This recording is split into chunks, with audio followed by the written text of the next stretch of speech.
Waalaikumsalam warahmatullahi wabarakatuh. Waalaikumsalam. Shalom. Om Swastiastu, Namo Buddhaya, salam kebajikan dan salam sejahtera bagi kita semua. Puji dan syukur marilah kita panjatkan kehadirat Tuhan Yang Maha Esa, karena atas berkat dan rahmat-Nya kita dapat berjumpa dalam ruang virtual di malam hari yang berbahagia ini. Suatu kebanggaan bagi saya, Kanisa Putri Tertia selaku Master of Ceremony dalam acara program pengabdian kepada masyarakat dengan tema penyuluhan sisi legalitas dan izin operasional Taman Bacaan Masyarakat, pemberdayaan Taman Bacaan Masyarakat sebagai situs kewarganegaraan. Yang terhormat, Bapak Dr. Cipto Sumadi MSc MPD selaku Koordinator Program Studi Pendidikan Pancasila dan Kewarganegaraan, Fakultas Ilmu Sosial Universitas Negeri Jakarta. Yang terhormat, Bapak Fauzi Abdillah SPD MPD selaku Ketua Pelaksana, dan Ibu Aam Siti Aminah selaku Ketua Forum Taman Bacaan Jawa Barat.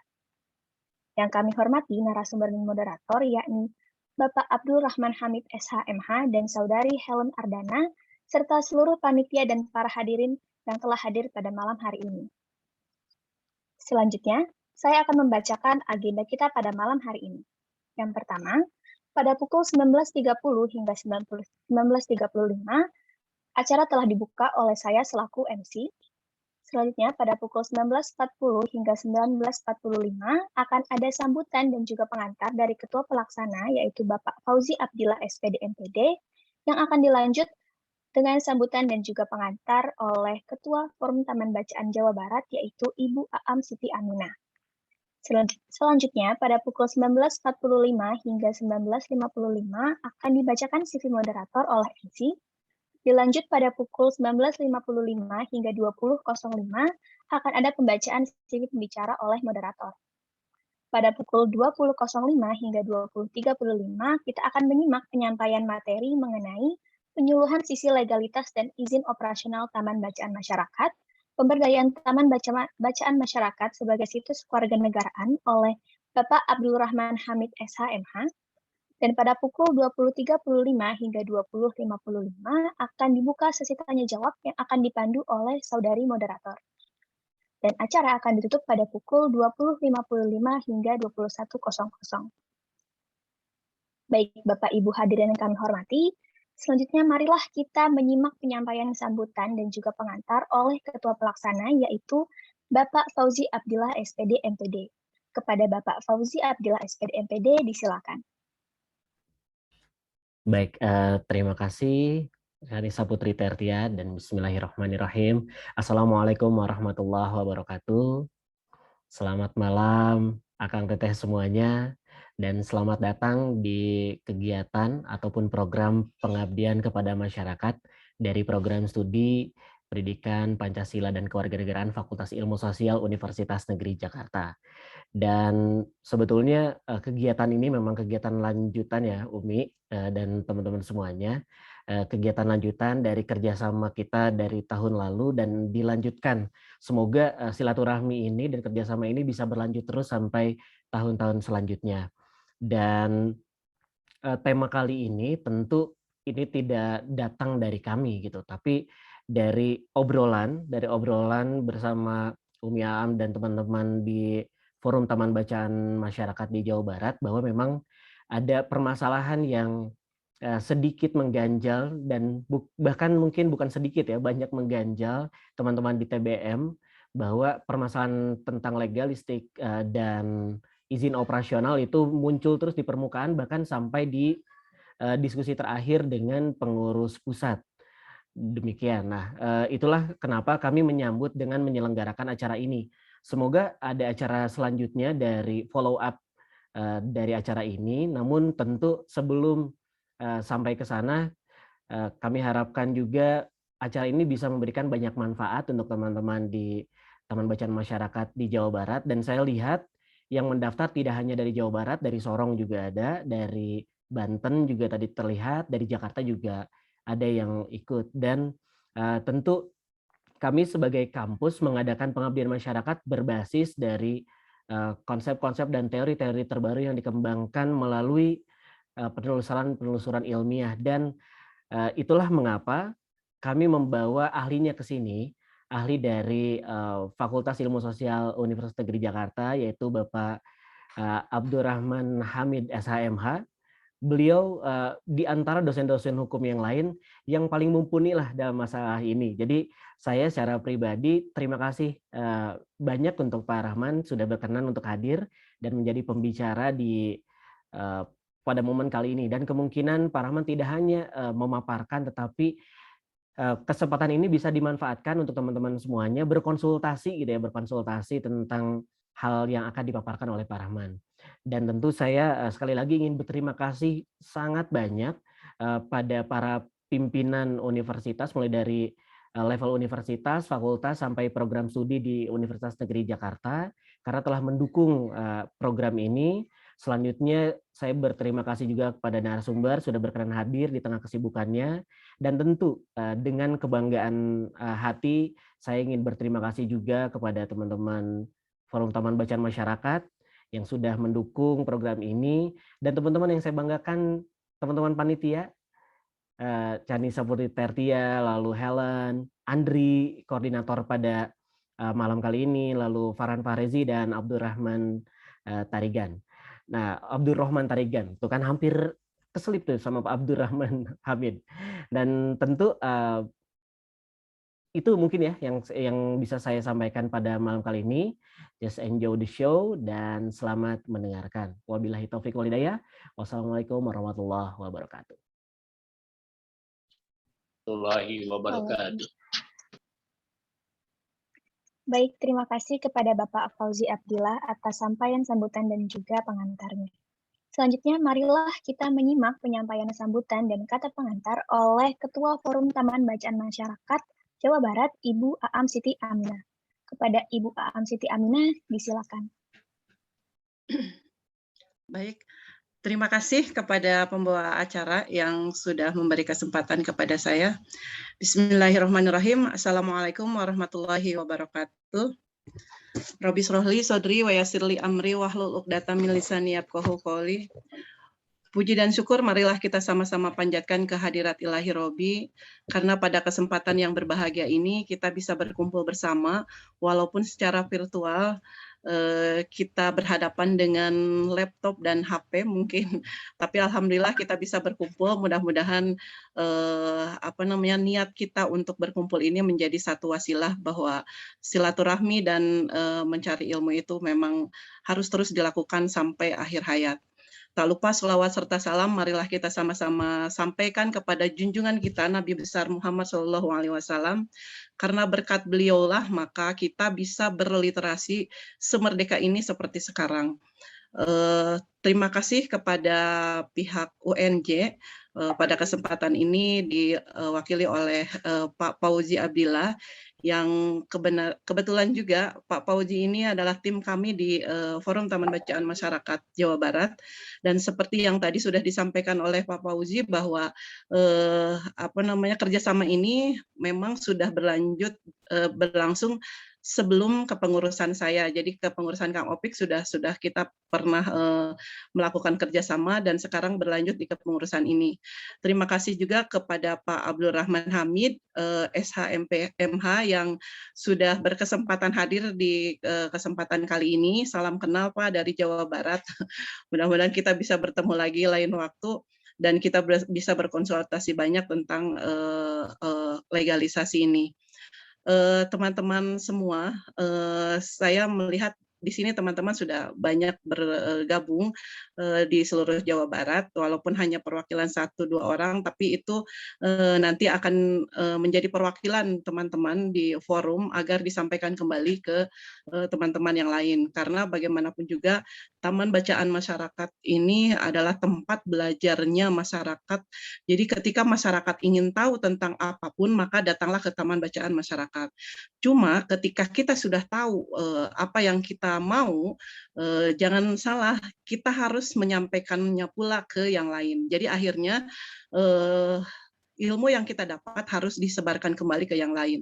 Jadi tidak pintar sendiri gitu, karena pintar bersama akan lebih menyenangkan gitu. Makanya mudah-mudahan apa yang didapat dari pertemuan malam ini. Mudah-mudahan ini bisa disebarkan kembali ke teman-teman yang lain sehingga akan lebih berkembang gitu ilmu yang didapat hari ini. Pak Abdul Rahman Hamid yang saya hormati, jadi TBM yang ada di Jawa Barat ini ada sekitar 579 yang terdata, dan insya Allah dalam tahun kepengurusan ini kita akan coba mengupdate lagi apakah 579 itu masih semuanya masih ada atau memang ketika pandemi ini kan banyak juga teman-teman yang mulai kolaps gitu dengan kegiatan-kegiatan yang bersifat sosial. Karena ketika si COVID itu menyuruh kita untuk social distancing, sementara kegiatan kita itu selalu melibatkan banyak orang gitu. Jadi sangat bertolak belakang sekali.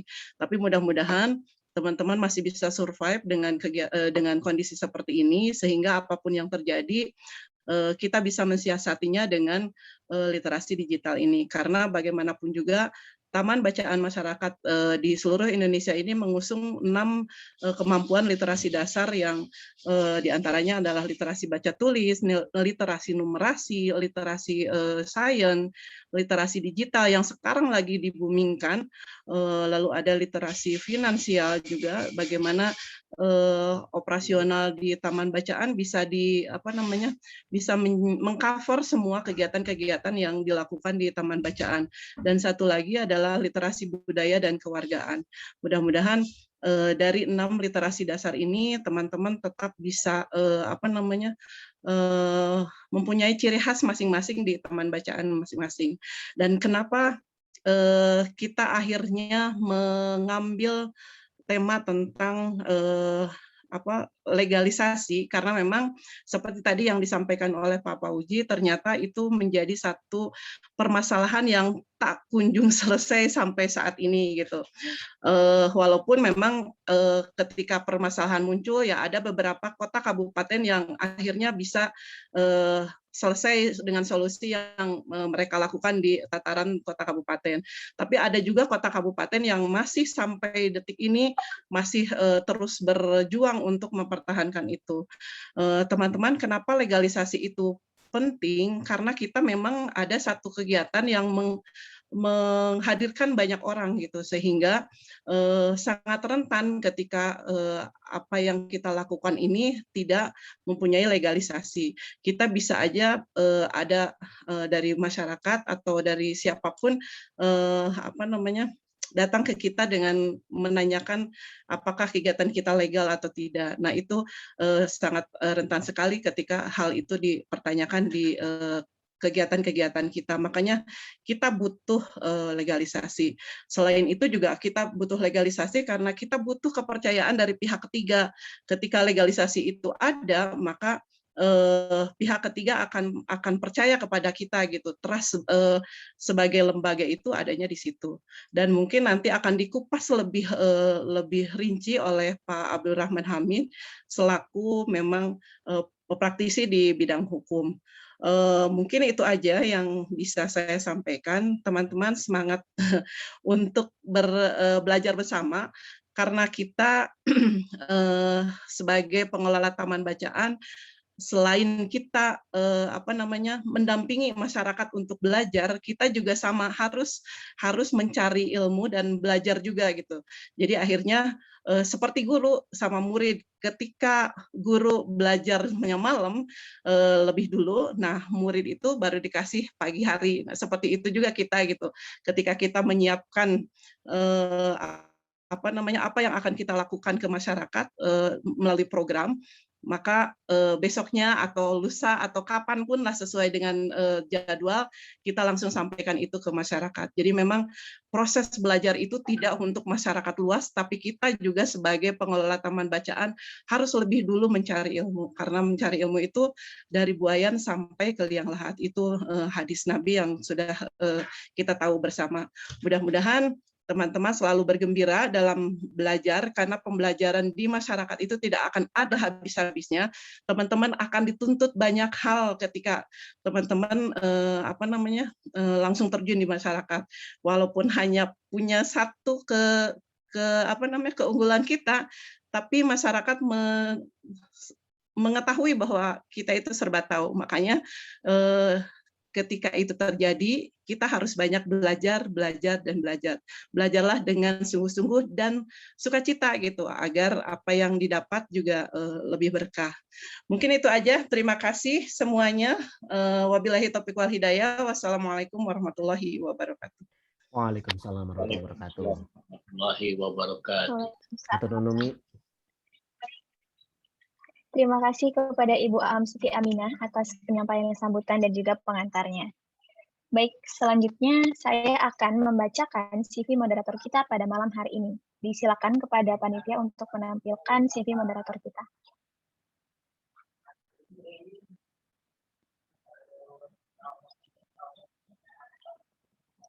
Baik, sudah terlihat ya. Moderator kita pada malam hari ini adalah Saudari Helen Ardana. Saudari Helen Ardana saat ini merupakan mahasiswi aktif program studi Pendidikan Pancasila dan Kewarganegaraan Fakultas Ilmu Sosial Universitas Negeri Jakarta tahun 2018. Saudari Helen ini sangat aktif ya di bidang organisasi baik dalam kampus maupun di luar kampus. Saya akan membacakan beberapa, yaitu di dalam kampus, Kak Helen ini aktif sebagai tergabung dalam BEM Prodi PPKN Universitas Negeri Jakarta, dan di luar kampus, Kak Helen tergabung dalam Pemuda Anti Korupsi Lintas Perguruan Tinggi. Selanjutnya,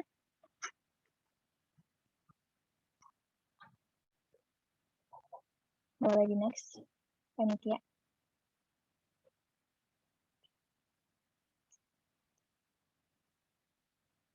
Selanjutnya untuk pengalaman dan penghargaan juga Kak Helen sudah banyak ya untuk bidang pengalamannya. Dari organisasi dulu nih, Kak Helen pernah menjabat sebagai Wakil Ketua BEM Prodi PPKN periode 2020 hingga 2021.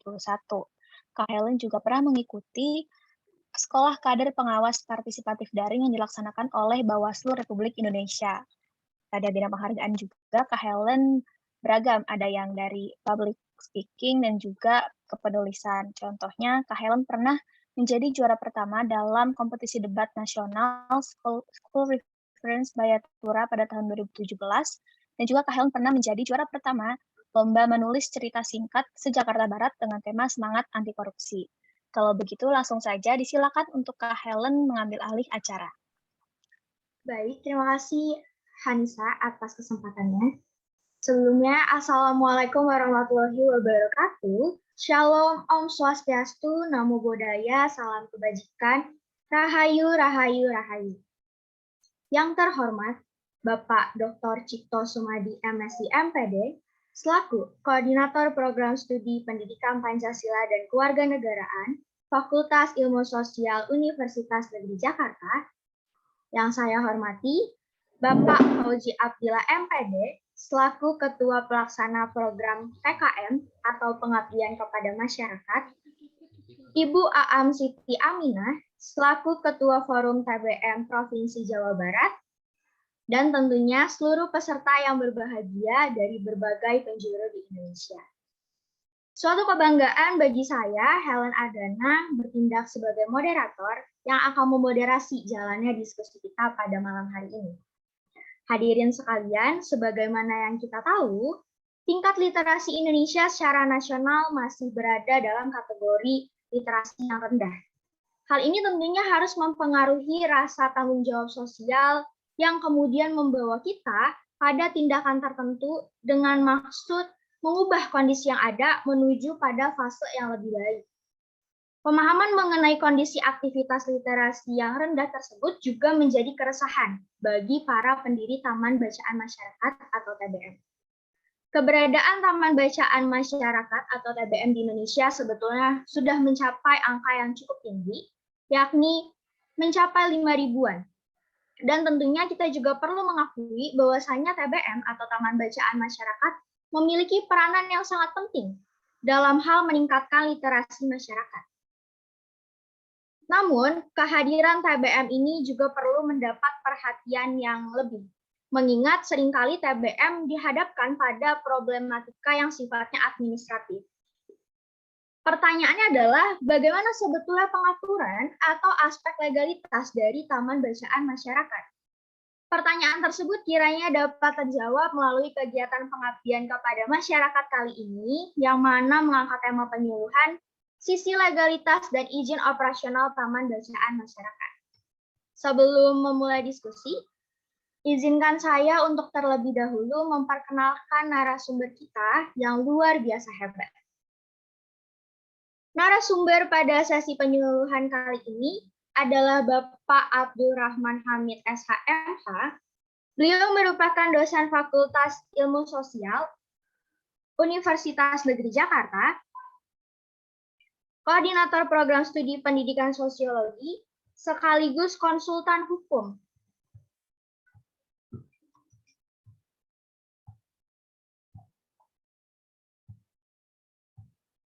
Beliau menempuh pendidikan S1 Ilmu Hukum di Universitas Andalas dan melanjutkan S2-nya pada jurusan yang sama, yaitu Ilmu Hukum di Universitas Indonesia. Adapun beberapa tulisan yang pernah beliau publikasikan adalah pengembangan media pembelajaran berbasis Android untuk mata pelajaran sosiologi SMA kelas 10, kemudian pengembangan modal pembelajaran lingkungan berbasis kearifan lokal, dan efektivitas bantuan pendidikan terhadap peningkatan prestasi siswa. Demikianlah perkenalan singkat mengenai narasumber kita. Untuk mempersingkat waktu, langsung saja kita simak pemaparan materi yang akan disampaikan oleh Bapak Abdurrahman Hamid SHMH. Kepada Bapak Abdurrahman Hamid, disilahkan. Ya. Terima kasih, Helen. Assalamualaikum warahmatullahi wabarakatuh. Waalaikumsalam.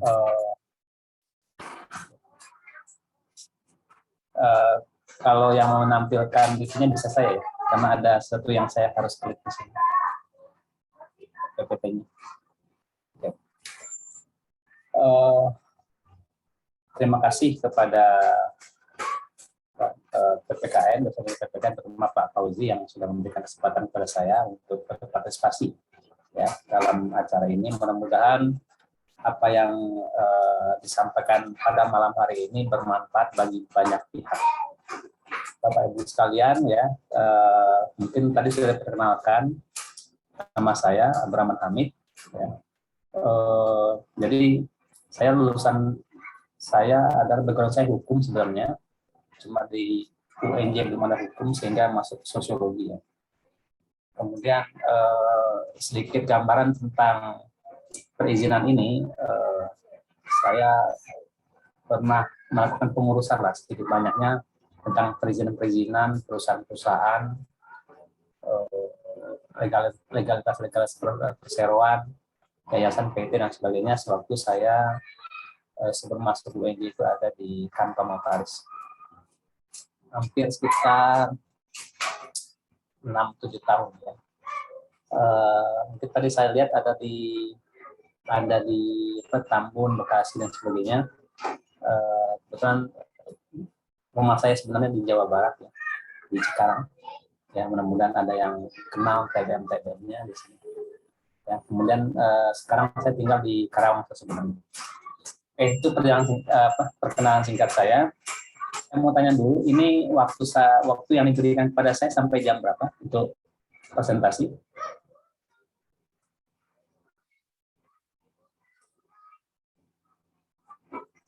Helen, saya waktu sampai jam berapa? Pukul 20:35. 20:35 ya. Supaya nggak kebablasan ya. Langsung saja Bapak Ibu ya, kita mulai presentasi dari apa yang saya ingin sampaikan. Seperti yang saya sudah berikan kepada panitia. Saya mulai dulu dari dasar hukum TBM dulu ya, supaya kita memahami kedudukan TBM itu ada di mana. Ya. Nah, kita urut dari awalnya dulu bahwa TBM itu ada diatur payung hukumnya itu ada di Undang-Undang Nomor 20 Tahun 2013 tentang Sistem Pendidikan Nasional. Jadi TBM ini sebenarnya masuk dalam ruang lingkup Kementerian Pendidikan. Ya. pasal 26 ayat 4-nya mengatakan bahwa satuan pendidikan non formal terdiri dari antara lain adalah pusat kegiatan belajar masyarakat. Posisinya ada di sini, ya. Selain lembaga kursus pelatihan dan sebagainya. Nah, yang harus digarisbawahi adalah TBM nanti masuk kepada satuan pendidikan non formal, ya. Nah, kalau non formal, ya, berarti itu di luar yang formal. Formal itu sudah terstruktur, non formal itu belum. Ya. Bedanya nanti adalah soal perizinan. Kalau formal, perizinannya ketat dan rigid, sementara non formal tidak. Ya. Nah, sepertinya misalnya lembaga kursus. Lembaga kursus itu non formal, masuk non formal. Misalnya penyelenggaraan kursus menjahit, kursus komputer misalnya, itu masuk non formal. Tetapi karena dia mengeluarkan sesuatu yang nanti akan digunakan oleh banyak pihak, oleh yang berkepentingan itu kepada pihak lain, maka dia memerlukan izin. Jadi dia mengeluarkan ijazah, dan ijazah itu nanti sebagai tanda dia sudah melakukan sesuatu. Di ijazah itu nanti disebutkan nanti kegiatan apa saja, berapa jam, dan sebagainya, kemahiran apa saja yang dimiliki. Nah, karena dia ada cap tertentu yang nanti disampaikan kepada pihak lain agar orang lain percaya, maka lembaga kursus atau non formal perlu izin yang agak lumayan. Tetapi ada juga pendidikan non formal itu seperti taman bacaan masyarakat. Taman bacaan masyarakat, selagi dia tidak mengeluarkan apapun, hanya menampung masyarakat, tidak mengeluarkan ijazah yang untuk diperkenankan kepada pihak lain, sehingga aspek pengaruhnya kepada yang lain itu tidak terlalu signifikan, maka Kementerian Pendidikan dan Kebudayaan dalam hal ini diwakili oleh Inspektorat Kemasyarakatan, kalau saya itu mengatakan bahwa TBM tidak memerlukan izin. Sekali lagi, TBM tidak memerlukan izin. Jadi kalau saya membuka TBM, saya bangun, ada rumah saya, kemudian saya buat suatu aula misalnya, saya lengkapi buku-bukunya di sana, saya biarkan orang-orang masuk, saya hire orang untuk mengelola itu, mahasiswa saya, itu tidak memerlukan izin. Ya, itu clear dulu tuh, tidak memerlukan izin. Ya. Nah, sekarang nanti kita perlu izin, Pak. Oke, iya benar. Kita perlu izin karena seperti yang disampaikan oleh Ibu Ketua tadi, bahwa ada pengakuan. Kita akan bergaul dengan pihak lain, ada pengakuan, kemudian ada kepercayaan, ya. Kalau kita berhubungan dengan pihak lain. Nah, nggak harus digarisbawahi dalam konteks berhubungan dengan. Nah, itu yang aspek legalitasnya perlu disama. Karena orang harus percaya kepada siapa, kalau orang perorangan agak susah. Nah, itu yang kita dibicarakan pada malam hari ini. Jadi clear dulu permasalahan ya, Bapak-Ibu sekalian ya. Izin itu intinya nggak diperlukan, tetapi teman-teman belajar masyarakat itu memerlukan izin karena dia juga nanti akan berhubungan dengan pihak lain. Misalnya meminta bantuan, ya. Misalnya mengadakan kegiatan-kegiatan keramaian, misalnya, dan sebagainya. Ya.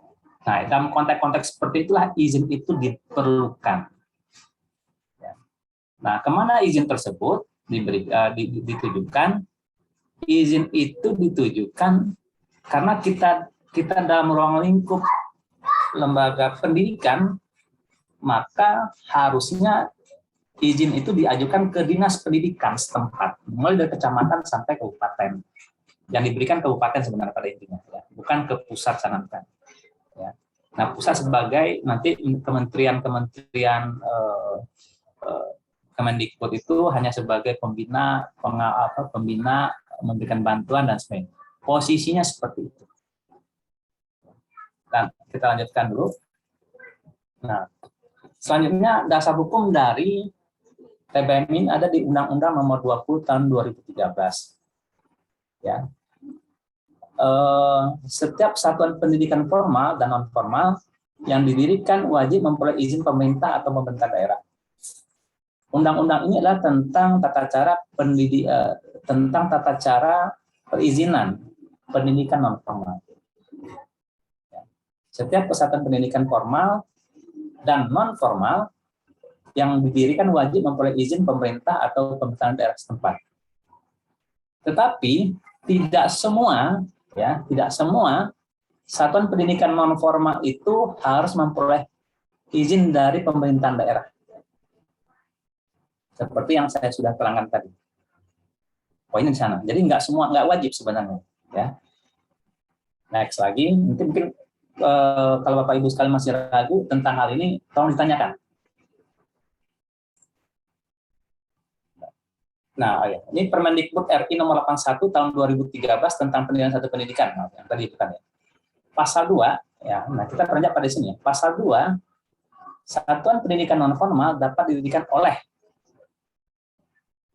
orang perorangan, kelompok orang, badan hukum. Ya. Orang perorangan, kelompok orang, atau badan hukum. Jadi kalau saya sendiri yang mendirikan itu bisa. Atau dengan beberapa orang juga bisa. Atau saya mendirikan suatu badan hukum. Nanti kita berbicara tentang badan hukum di belakang. Jadi bisa saja. Nah sekarang enaknya gimana? Ya. Ini adalah soal tanggung jawab. Ya, jadi pikir mau pilih yang mana, pikirkan tentang tanggung jawab. Kalau seorang perorangan berarti tanggung jawabnya orang perorangan. Kalau kelompok orang, tanggung jawabnya kelompok orang. Tapi kalau badan hukum, tanggung jawabnya bukan di orang, tapi di lembaganya, di organisasinya. Ya, perbedaan kira-kira seperti itu. Nanti kita lihat badan hukum seperti apa. Selanjutnya, pasal 3 dari Permendikbud ini mengatakan ya, satuan pendidikan non formal terdiri atas salah satunya kita berbicara to the point saja, salah satunya PKBM, Pusat Kegiatan Belajar Masyarakat. Sebenarnya ada kelompok belajar juga di sini. Ya. Ada lembaga kursus di sini, ya. Ada majelis taklim dan satuan sejenisnya. Nah, taman bacaan ini itu ada di PKBM. Pak, PKBM itu bukannya nanti paket A, paket B, paket C? Iya. Betul. Salah satunya masuk ke sana, tapi salah yang lain adalah taman bacaan. Ya. Nah, kalau PKBM-nya itu paket A, paket B, paket C, dia mengeluarkan ijazah, yang ijazahnya itu nanti mau dipakai oleh pihak lain, agar ijazah nggak sembarang kasih, maka perlu pengawasan yang ketat, perlu izin yang ketat. Tapi kalau taman bacaan, dia hanya mengayomi masyarakat, tidak ada sesuatu yang dikeluarkan, tidak ada ijazah dan sebagainya, itu tidak perlu izin.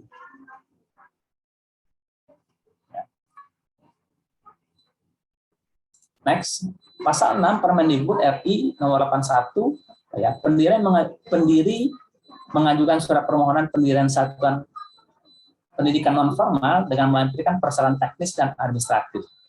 Jadi, untuk mendirikan taman bacaan masyarakat ada persyaratan teknis dan administratif. Kalau Bapak Ibu sekalian mau mendirikan taman bacaan itu.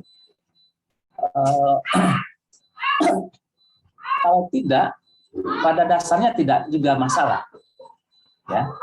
Tapi tentu akan jauh lebih mempunyai kekuatan akan jauh lebih mempunyai tahu siapa yang bertanggung jawab, agar ini ada tanggung jawab bersama, maka perlu ada semacam legalitas itu, ya, agar supaya lebih lincah taman bacaannya itu bergerak. Ya. Nah, kalau untuk mendapatkan izin berarti Bapak Ibu sekalian harus memenuhi persyaratan teknis dan administratif. Apa itu persyaratan teknis? Apa itu persyaratan administratif? Ya. Administratifnya adalah ini, teknisnya adalah ini. Nah, kita bahas satu-satu. Administratif adalah fotokopi KTP para pendiri. Jadi Ibu Bapak Ibu sekalian kumpulkan KTP siapa pengurus, ya, susunan pengurus dan tugasnya masing-masing. Yang umum ketua, sekretaris, bendahara, ada seksi-seksi yang lain, penggalangan dana, administrasian, sekretariat dan macam-macam, ya. Itu banyak sekali contohnya. Surat keterangan domisili kelurahan, ya, keterangan kepemilikan atau kuasa penggunaan tempat belajar selama 3 tahun berturut, ini adalah suatu hal yang tidak terlalu signifikan, ya. Yang penting ada surat kepemilikan atau kuasa penggunaan tempat. Dalam hal pendiri adalah badan hukum, pendiri melampirkan surat penetapan badan hukum dari Kementerian Bidang Hukum. Kemudian tekniknya adalah dokumen rencana pengembangan atau semacam proposal, ya, mengacu pada standar nasional. Kalau memang itu lembaga kursus seperti yang katakan sejenis lembaga kursus atau BKT. Jadi urutannya kira-kira begini Bapak Ibu sekalian. Kalau Bapak Ibu sekalian mau mengurus perizinan, ya, perizinan. Yang pertama kumpulkan dulu si A, si B, si C, ya. Kita sudah kumpul, ya. KTP-nya mana? Kemudian ditentukan. Yang kedua tentukan ini ketuanya siapa, sekretaris siapa, pengurusnya seperti apa. Perinci dulu, ya. Kemudian termasuk nanti tugas dan wewenang, tujuan, visi, misi, dan sebagainya. Nah, yang ketiga, Bapak Ibu sekalian harus TBM, Taman Bacaan Masyarakat, kan harus ada tempat, ya, tempat yang legal, tempat yang sah, ya. Domisili, gitu. Nggak mungkin enggak. Namanya taman bacaan, kan. Nah, agar orang paham itu ada di mana, jelas, clear. Kalau ada sesuatu dia harus cari kemana. Maka Bapak Ibu sekalian harus mengurus kepemilikan. Keterangan kepemilikan itu bisa sertifikat, ya, bisa sewa tempat, ya, dan sebagainya. Nah, sekarang kalau saya sudah dan teman-teman saya sudah menentukan tempatnya di tempat tertentu, tentu kita cek dulu itu milik siapa. Anggap itu milik saya, ya. Agar tempat itu sah digunakan oleh TBM, Taman Bacaan Masyarakat atau pengobrol bersama, itu perlu ada izin dari saya. Mengapa demikian? Karena saya adalah saya, ya, berbeda dengan Taman Bacaan Masyarakat.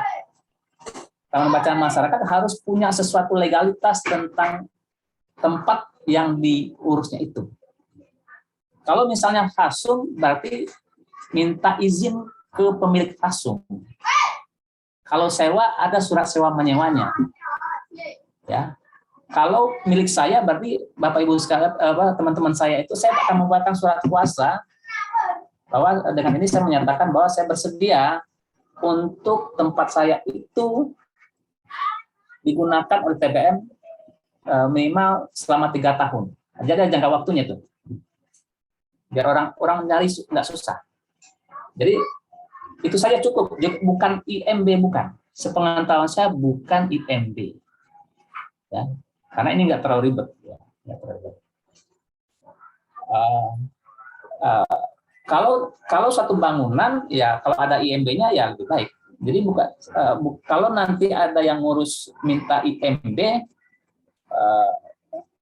beberapa agak rewel begitu. Nah, ini minta surat keterangan dari desa bahwa tempat tersebut belum ada IMB-nya. Ya. Nah, itu biasanya pendukungnya seperti itu.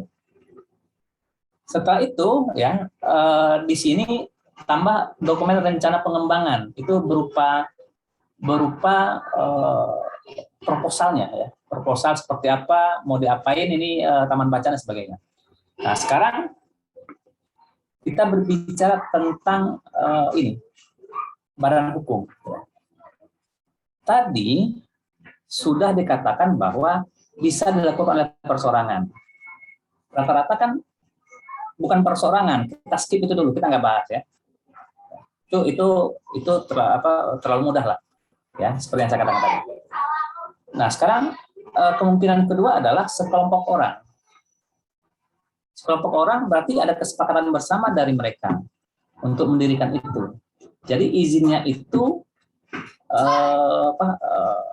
atas nama ketuanya. Jadi kelompok orang mendirikan suatu semacam anggaran dasar lah ya, dibuat sendiri.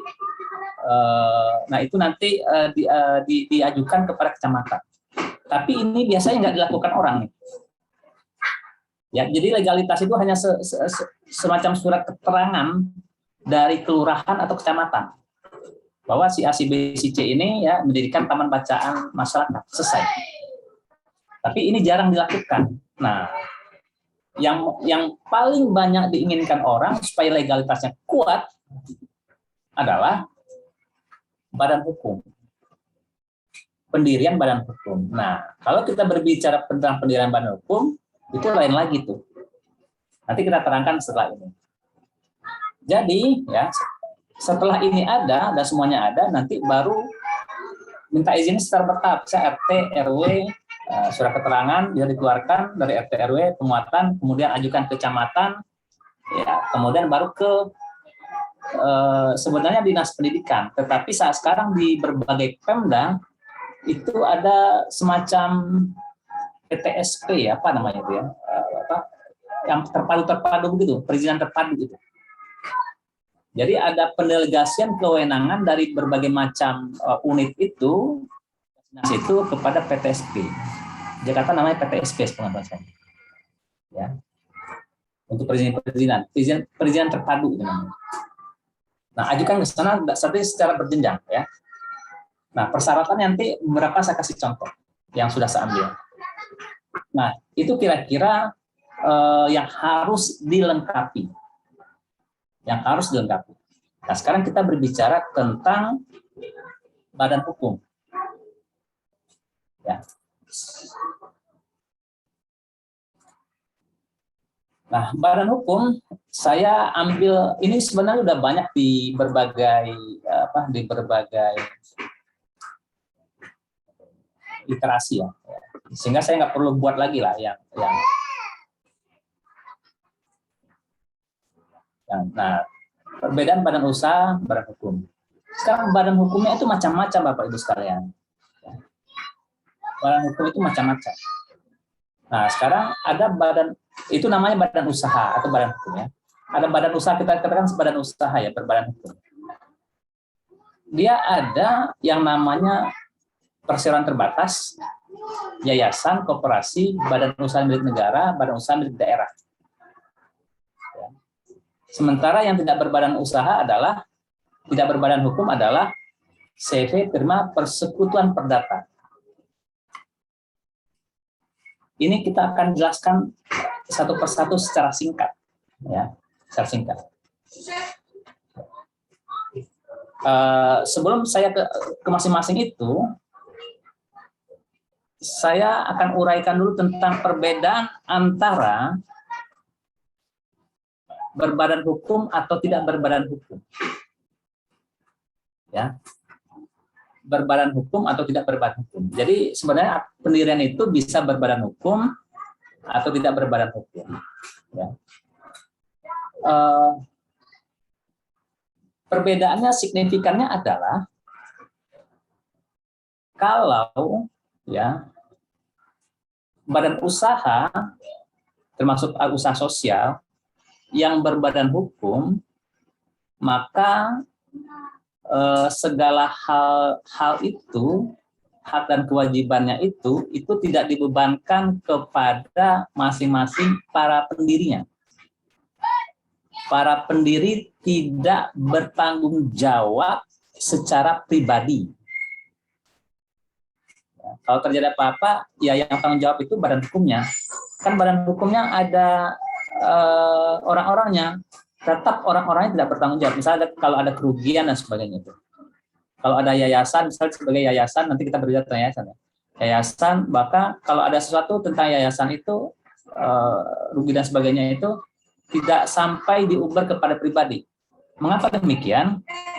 Karena secara hukum, ketuanya itu setiap saat, setiap waktu bisa diganti. Yang tetap itu adalah yayasannya, PT-nya, atau koperasinya. Sehingga yang diumbar itu, yang jadi pegangan orang itulah adalah badan hukumnya, bukan orang. Kecuali pendiri atau pengurusnya memanfaatkan badan hukumnya itu untuk melawan hukum. Nah, itu lain lagi persoalannya. Misalnya untuk menggelapkan uang perseroan atau bekerja sama dengan pihak lain, ya, dan sebagainya, itu baru yang diumbar itu adalah pribadi. Tapi selagi misalnya ada berusaha secara normal, maka dalam PT harta kekayaan pribadi itu tidak diambil. Ya. Yang kedua, perbedaan yang kedua adalah yang berbadan hukum, tidak berbadan hukum itu adalah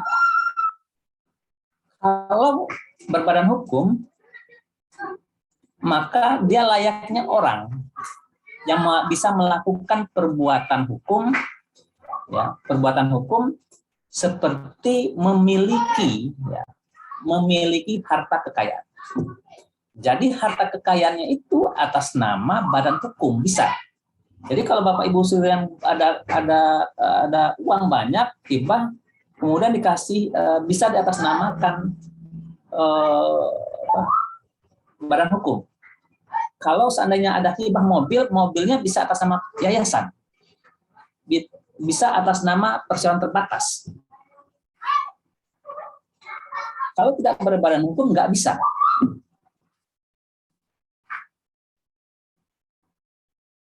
Gitu. Ya. Nah, itu kira-kira dua hal yang signifikan perbedaan antara badan hukum dan tidak berbadan hukum. Nah, sekarang kita lihat TBM cocoknya yang mana? Kan itu pertanyaannya. TBM Pak cocoknya yang mana? Nah, sekarang kita lihat dulu. Yang tidak berbadan hukum ini ada di Persekutuan Perdata. Kalau firma dan CP itu adalah untuk usaha laba. Sementara Persekutuan Perdata itu bisa laba, bisa tidak. Bisa organisasi kemasyarakatan bisa. Ya, nah ini izinnya apa? Bentuknya adalah lembaga. Jadi Bapak Ibu sekalian pergi ke notaris, tapi konsep anggaran dasarnya itu. Jadi ke notaris itu hanya membuat anggaran dasar. Jadi fungsi ke notaris itu supaya legalitasnya ada, harus ke notaris buat anggaran dasar. Kalau Persekutuan Perdata, anggaran dasarnya Bapak Ibu sekalian yang karang. Atau yang konsep, karena konsepnya berbeda-beda antara satu Persekutuan Perdata yang lain dengan Persekutuan Perdata yang lain. Nah, ada Persekutuan Perdata itu antara lain ada partai politik juga begitu. Partai politik. Nah, tetapi misalnya pendirian partai politik A, pendirian lembaga swadaya masyarakat anti korupsi. Ya, ini masuk di sini dia.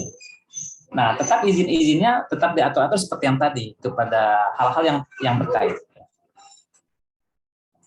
Nah, ini Persekutuan Perdata. Ya. Nah, ini biasanya perizinannya tidak terlalu rumit. Perizinan terlalu rumit itu adalah tergantung kita mau masukkan kemana. Ya. Tapi sekali lagi, ya, ini riskan karena dia masuk kepada badan usaha atau sosial yang tidak berbadan hukum. Jadi kalau ada nanti bantuan, ya atas nama siapa? Ya nggak jelas. atas nama ketua, repot itu.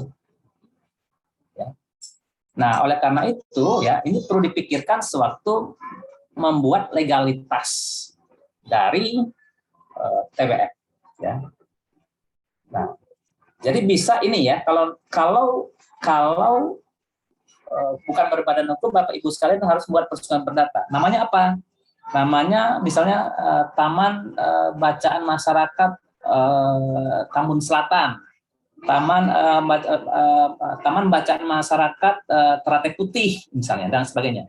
Nah, namanya terserah saja, yang penting nanti tidak mengandung unsur melanggar kesusilaan dan norma kesopanan, apalagi norma hukum. Itu satu ya. Nah, sekarang yang kita tilik adalah yang berbadan hukum. Ya, berbadan hukum. Persyaratan terbatas pasti tidak. Kenapa tidak? Nanti kalau Bapak Ibu sekalian, saya nggak terangkan tentang PT ya. Kalau Bapak Ibu sekalian tanya tentang PT, oke, saya jelaskan nanti. Mengapa tidak berbentuk persyaratan terbatas? Nggak pernah ada, karena ini yang pertama bersifat mencari laba. Sifatnya bukan sosial, sementara sifatnya TBM harusnya sosial, bukan cari laba. Ya. Kemudian kalau ini dimiliki oleh orang perorangan, sebenarnya ada saham-saham di sana, A, B, C, jadi orang itu saja yang memiliki. Nah, koperasi ini ya semacam banyak anggota. Tetapi juga koperasi ini adalah dalam bidang usaha, bukan sosial, sifatnya juga bukan sosial. Nah, beda antara PT dengan koperasi, kalau PT individualis sifatnya, kalau koperasi itu komunal. Karena koperasi itu minimal harus didirikan 25-50 orang, baru itu jalan tuh. Ya. Jadi cita-cita Bapak pendiri bangsa sebenarnya Indonesia itu mendirikan koperasi yang banyak, bukan PT. Jadi agar supaya keuntungan dari usaha yang dilakukan itu bisa dinikmati oleh banyak orang. Misalnya ada semacam Alfamart atau Indomaret, didirikan dengan koperasi. Jadi yang memiliki itu masyarakat. Ya. Kemudian nanti kalau ada keuntungan dari Alfamart Indomaret yang dimiliki oleh masyarakat atau koperasi, itu dibagi kepada para anggota yang banyak itu. Jadi dari masyarakat, oleh masyarakat dan untuk masyarakat itu kalau koperasi. Tapi kalau perseroan terbatas enggak. Nah, perbedaannya kira seperti itu, tapi sama-sama mencari laba. Nah, kalau badan usaha milik negara enggak lah ya. Itu negara yang punya tuh. Pusat yang punya, ya. Kalau yang ini daerah yang punya. Jadi negara bisa berusaha, pemerintahan provinsi bisa berusaha, karena dia butuh uang untuk menjalankan roda pemerintahnya, bisa berusaha. Ya, badan usaha milik daerah itu misalnya kalau di Jakarta itu ada Tirta, yang badan usaha milik negara, Tirta Yasa, Tirta apa yang air itu ya. Kemudian di Bekasi juga ada Tirta itu ya. Kemudian kalau badan usaha milik negara misalnya yang dirikan jalan tol misalnya PT Waskita Karya misalnya, badan usaha milik negara, atau Pertamina gitu ya. Ini bukan domain kita nih. Nah, sekarang sebenarnya ada nambah lagi nih sebenarnya, tapi maksudnya juga di sini, yaitu usaha milik desa, BUMDes. Nah, kalau Bapak Ibu sekalian mengenal yang sekarang lagi marak-marak digalakan itu BUMDes, itu maksudnya badan usaha milik desa. Jadi desa juga bisa berusaha. Tapi karena penguatannya masih tergantung pada yang punya dana, terkadang campur aduk, yang mulai nggak ada, maka ada beberapa yang tumbuh berkembang, tetapi setelah berkembang kemudian bisa mati lagi karena campur tangan banyak pihak lain. Nah, sekarang untuk taman bacaan masyarakat yang paling cocok bentuk badan hukumnya adalah yayasan.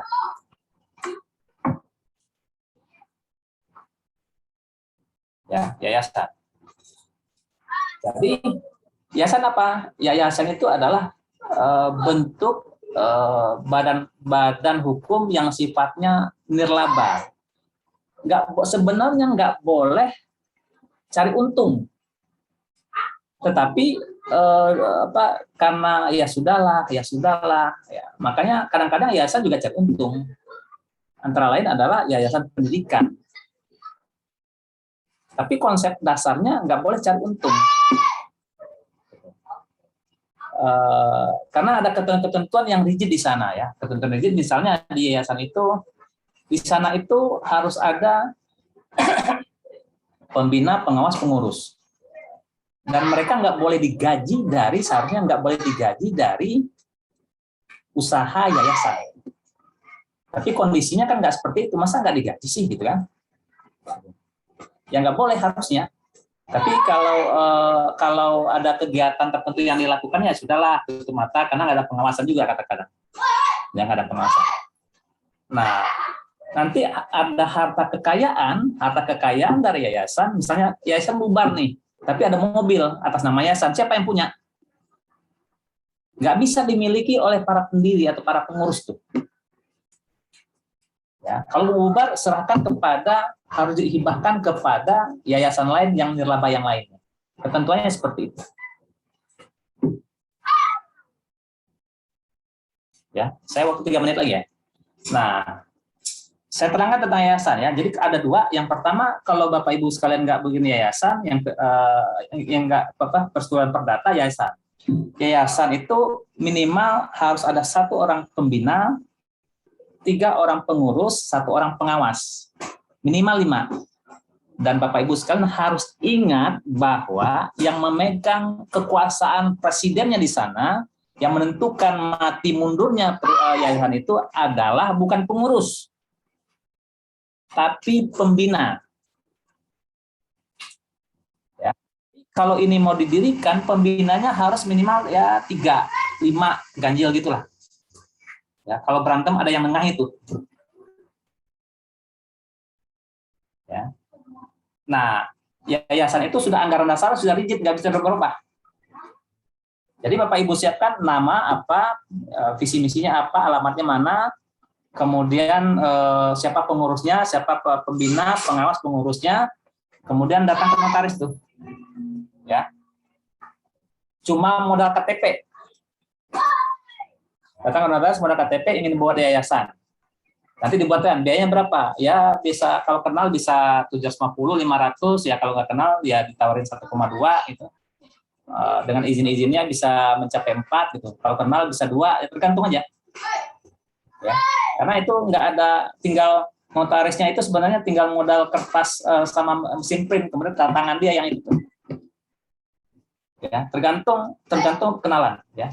Berapa Pak? Ya tergantung ya. Tapi ada izin yang harus diurus. Nah, izinnya itu ke Departemen Hukum dan HAM.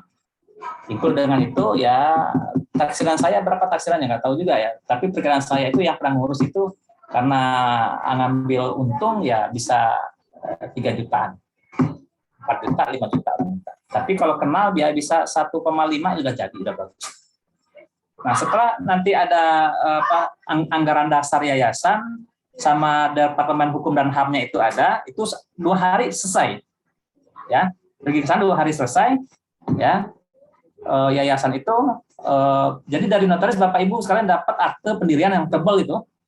Ya, itu anggaran dasar namanya, sama legalitas dari Departemen Hukum dan HAM, pengesahan yayasan. Setelah itu urus NPWP. Sebelum NPWP urus dulu domisili. Ada domisili, NPWP, ya. Nah setelah itu baru urus ke yang tadi tuh, PTSP tadi. Itu kira-kira jalurnya.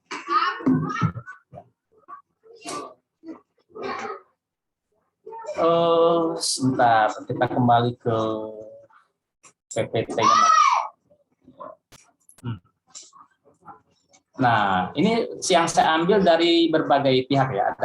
Ini kira-kira permohonan lengkap itu apa yang untuk kata SP itu rekomendasi dari kepala dinas kecamatan ya, surat permohonan izin operasional lembaga, ketua yayasan, pengelola, akte notaris yang tadi, struktur yang tadi, koleksi buku katanya ya, tambahan seperti ini, status tanah yang tadi, fotonya, foto tempat yang tadi, inventaris TBM, domisili RT RW camat.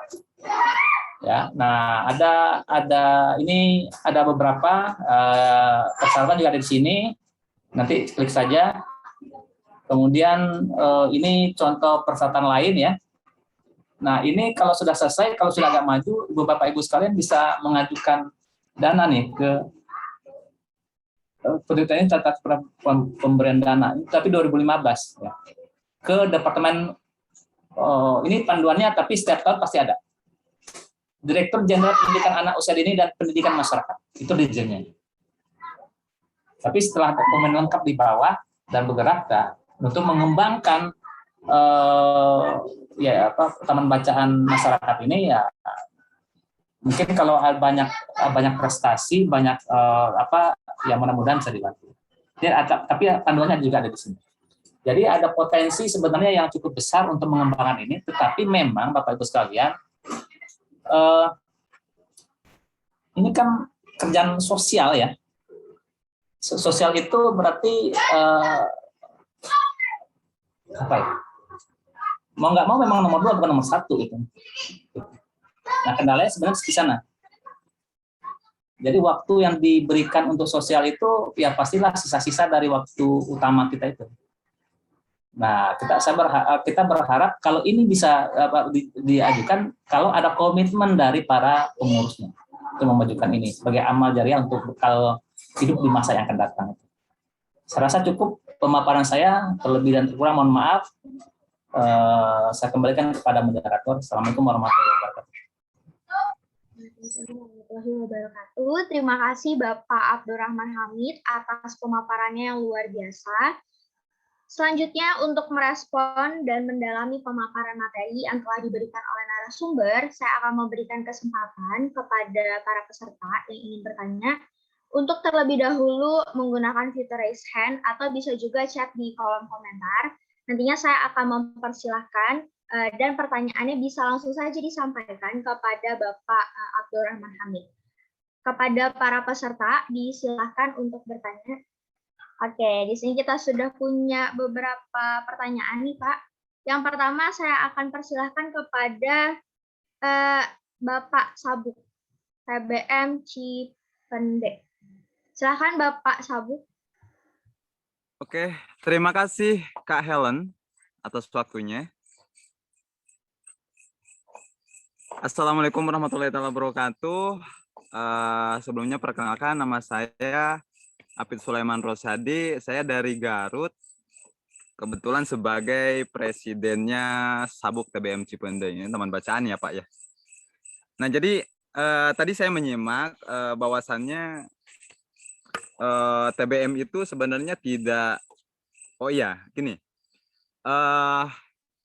TBM itu berada di dalam lingkaran PKBM, seperti yang tadi dipaparkan sama Bapak, bahwa TBM itu berada di lingkaran atau lembaganya PKBM. Sementara PKBM itu ada yang namanya kesetaraan, paket A, paket B, paket C, juga ada kelompok belajar. Nah, kan seperti itu. Nah, apakah taman bacaan itu tidak melalui PKBM, tidak melalui badan hukum semacam punya yayasan, apakah bisa mengajukan legalitas itu untuk bisa mendapatkan legalitas? Itu aja Teh Helen. Terima kasih. Terima kasih sekali Bapak. Mungkin Bapak Abdurrahman apakah mau langsung dijawab atau kita tampung dulu Pak pertanyaan? Mohon maaf Bapak masih di mute. Gabung aja agak 3 pertanyaan ya. Baik, kita langsung saja kepada penanya yang kedua, yaitu Bapak dari TBM PIFA. Silakan Bapak. Oke, baik. Terima kasih Mbak Helen. Assalamualaikum warahmatullahi wabarakatuh. Halo, Assalamualaikum. Waalaikumsalam. Apa? Ya, salam. Langsung saja pada Bapak Rahman ya. Terima kasih urayanya, sangat menarik sekali. Pak, izinkan saya untuk bertanya, ada 3 poin yang akan saya tanyakan Bapak. Saya Tejo dari FIFA, TBM FIFA Tambun Selatan. Yang pertama gini Pak, saya kan punya PAUD, itu sudah di bawah yayasan. Apakah kemudian saya punya TBM itu bisa juga termasuk di bawah naungan yayasan yang saya miliki gitu Pak? Satu itu. Kemudian apakah di kemudian harinya nanti TBM itu bisa sejajarkan dengan PAUD? Hubungan kan PAUD dan TBM itu kan sama-sama lembaga pendidikan masyarakat non formal itu. Karena kalau kita lihat merujuk dari Undang-Undang Nomor 20 tahun 2013 pasal 26 ayat 4 itu kan merupakan bagian dari pendidikan lembaga masyarakat yang non formal. Apakah kemudian bisa disejajarkan dengan PAUD? Terus yang ketiganya Pak, mengenai ini Pak, ini di luar TBM, tapi memang tadi sudah disampaikan oleh Pak Hamid terkait dengan harta benda yayasan dan harta benda pribadi, gitu Pak. Bedanya harta benda yayasan dan harta benda pribadi itu bedanya di bagaimana gitu Pak, atau di mana gitu Pak bedanya. Demikian Pak Hamid, Pak Rahman atas jawabannya, saya mengucapkan terima kasih. Mbak Ilan, terima kasih ya. Assalamualaikum. Satu orang lagi ya, sementara kita jawab dulu baru kita lanjutkan. Baik Bapak, satu orang lagi. Ini ada pertanyaan di kolom komentar dari Bapak Frian Ivan Smara. Apakah Bapak Frian Ivan Smara ingin menanyakan secara langsung?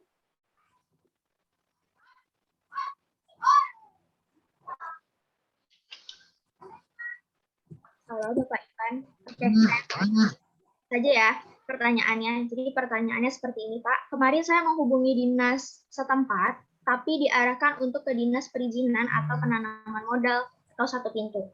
Mohon masukan dan arahannya, apakah harus ke dinas pendidikan atau ke dinas perizinan?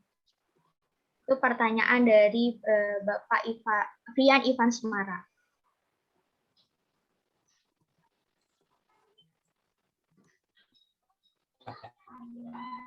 Silahkan kepada Bapak Abdurrahman untuk merespon. Ini kayaknya banyak yang akan bertanya, sehingga ya saya lihat banyak yang bertanya, sehingga mohon maaf Bapak Ibu sekalian, kalau saya menjawabnya singkat-singkat saja ya, yang to the point saja, yang nggak menguraikan.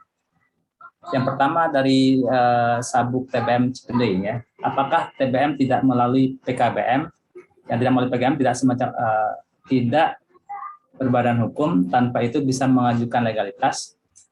Tadi sudah dikatakan bahwa tanpa orang perorangan pun bisa mendirikan TBM tanpa punya legalitas seperti yang diuraikan tadi, yayasan apa dan sebagainya. Saya katakan saya punya uang, saya punya lokasi, ya saya atur sedemikian rupa di sana, saya tunjuk orang di sana, ya saya nggak perlukan izin tuh. Nah, cuma konsekuensi dari itu apa? Daya gerak saya untuk keluar itu susah. Ya, jadi TBM itu ya saya sendiri yang atur, uang saya, semuanya uang saya. Kemudian ada orang yang dipekerjakan, ya saya gaji sendiri. Tapi kalau saya ingin pemerintah kayaknya agak susah, nggak legalitas. Itu kira-kira permasalahannya. Jadi tidak perlu melalui PKBM, tidak berbadan hukum itu, tanpa itu bisa mengajukan legalitas. Tanpa itu bisa mengajukan legalitas.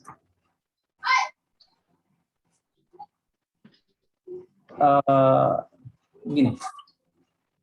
Kalau Bapak Ibu sekalian tidak ada, kalau untuk mengajukan legalitas, ya, legalitas, Bapak Ibu sekalian memang harus punya yang tadi diuraikan gitu. Sebentar, tadi saya paham pertanyaannya, mungkin sekarang ini agak ragu saya. Bapak Sabung bisa uraikan lagi? Ya, jadi gini loh Pak.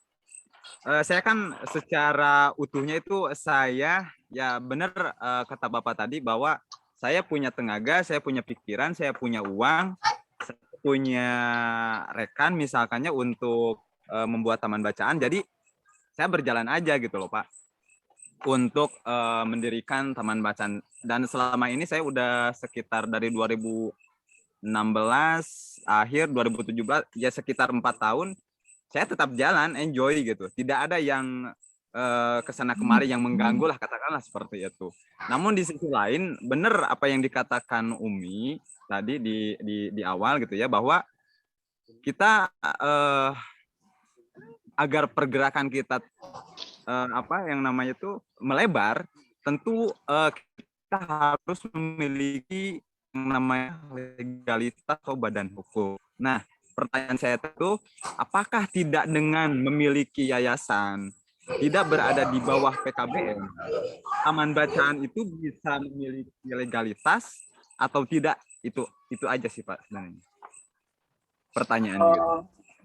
PKBM itu kan gini, kalau PKBM itu adalah Bapak harus memiliki PKBM dalam bentuk TBM, kan gitu, ya. Nah, kalau sekarang Bapak nggak perlu yayasan dan juga nggak perlu akta pendirian, ya nggak ada yang mau didirikan.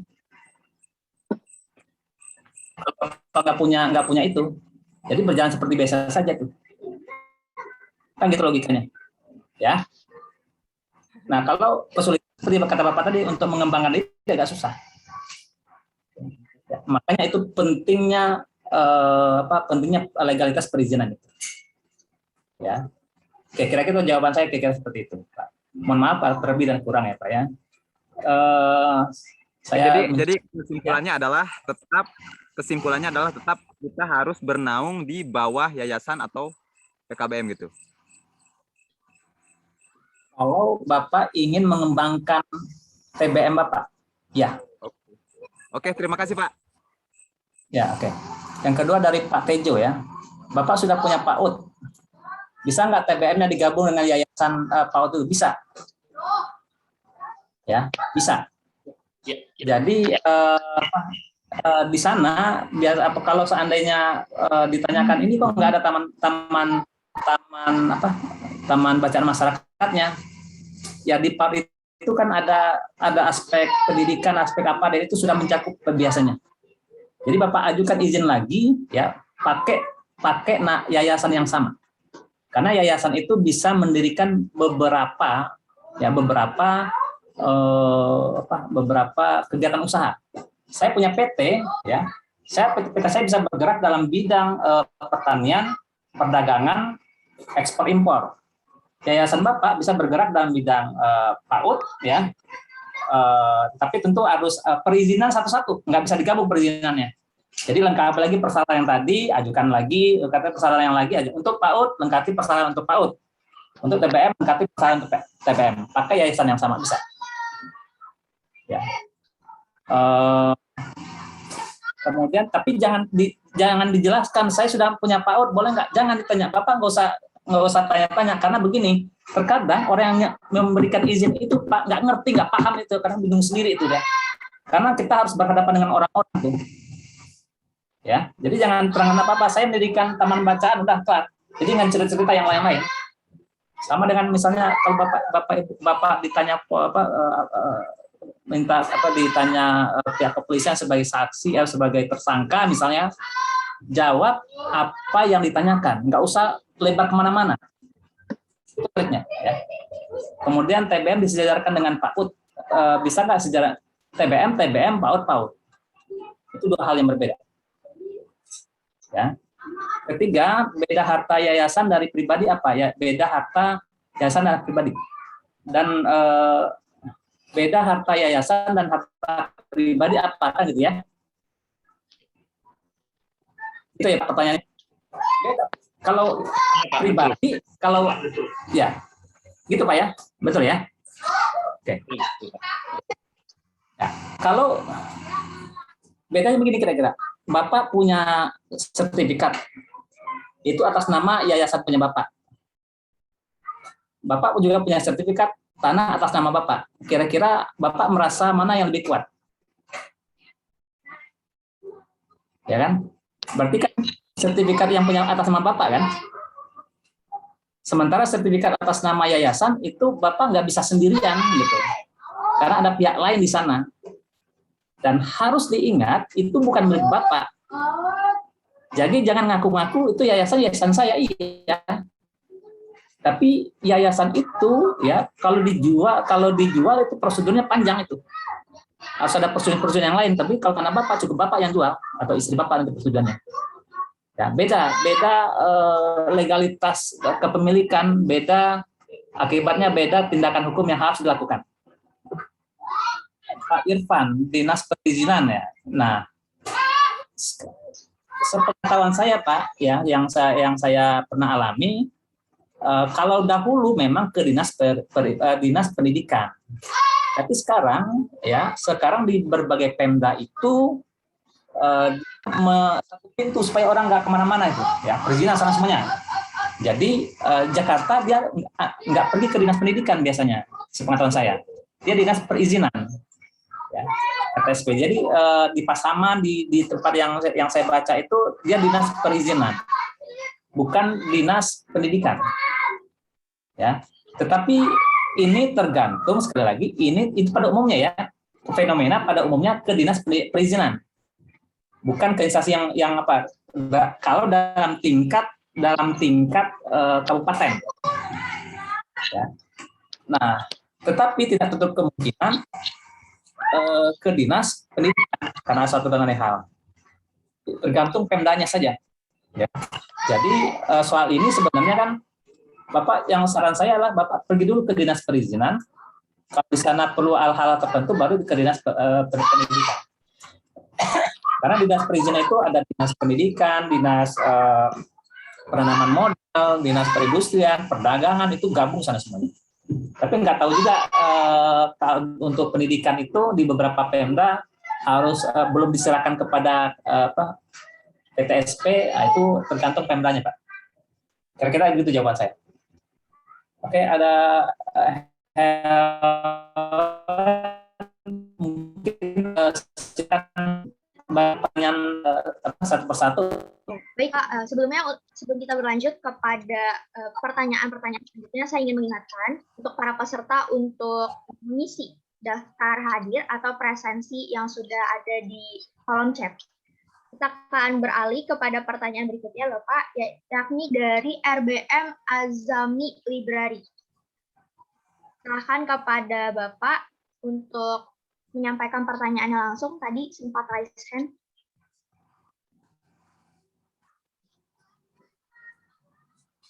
Oke, saya bacakan saja ya Pak. Pertanyaannya adalah, apakah di dalam yang yayasan untuk kegiatannya bisa dimasukkan bukan hanya tes sekolah, dan apakah yayasan itu harus punya NIB karena akta, dan apakah yayasan itu tercatat di SK Menkumham? Itu pertanyaan dari RBM Azami. Selanjutnya. Oke, saya jawab langsung ya. Saya jawab langsung. Ya. Silakan Pak.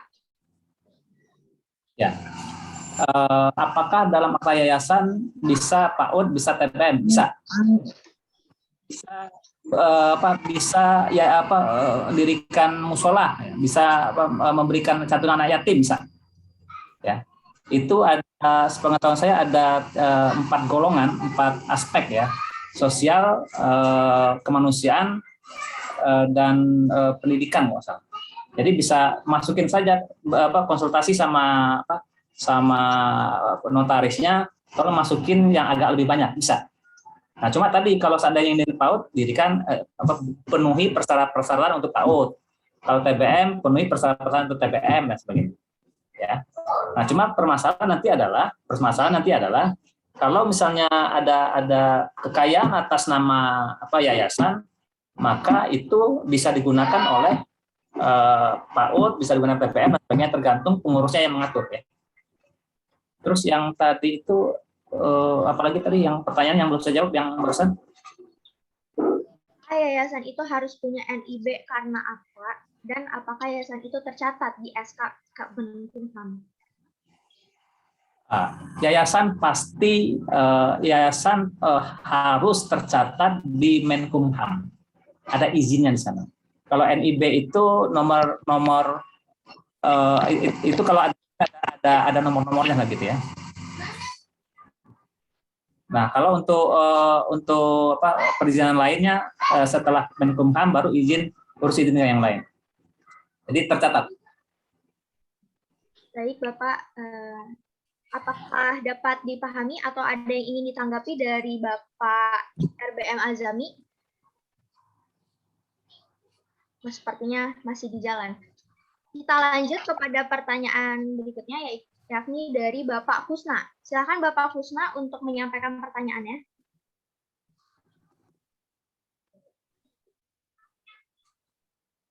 Halo, Bapak Kusna.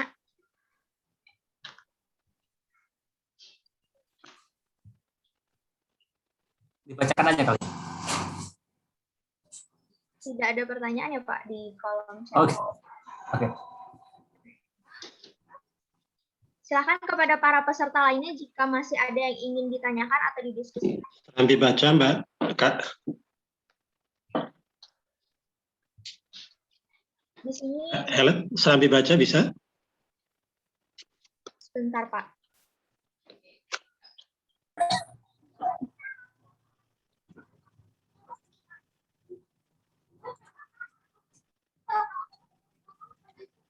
Di kolom chat saya tidak terlihat, Pak.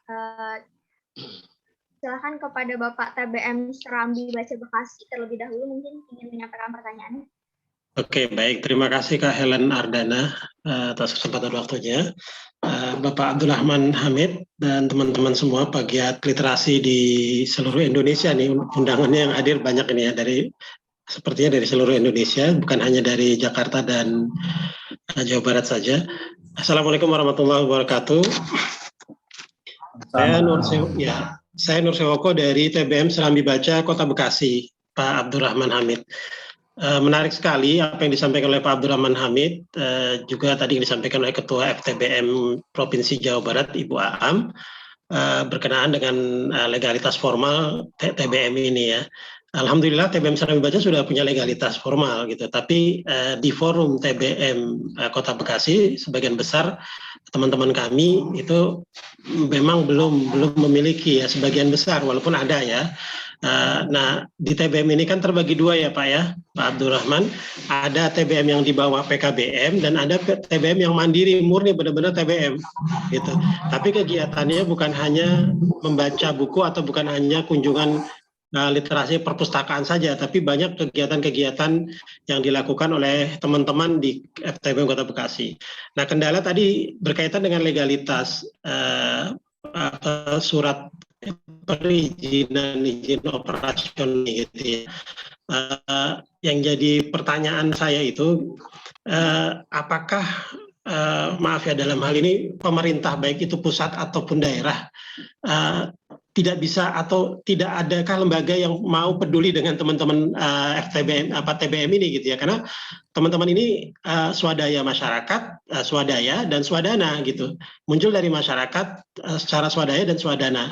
Nah, bagaimana mungkin kita bisa mengeluarkan tadi ya, nggak besar sih memang ya, 1,5 kalau tidak kenal 4 juta gitu ya. Tapi tadi yang disampaikan oleh Pak Abdurrahman bahwa ini adalah kerja sosial gitu, bukan kerja utama kita gitu.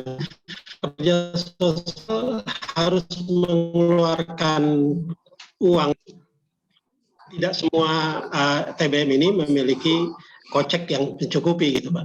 Nah itu Pak, pertanyaan saya dari sisi hukum kan Bapak paham nih luas, secara luas interaksi hukumnya dengan dengan lingkup nasional ataupun daerah gitu ya Pak ya. Tidak adakah satu lembaga yang memang menaungi ini gitu. Pak Uni sendiri selama ini ya tadi lah bahasanya birokrasinya terlampau bahasa saya itu jelimet gitu ya.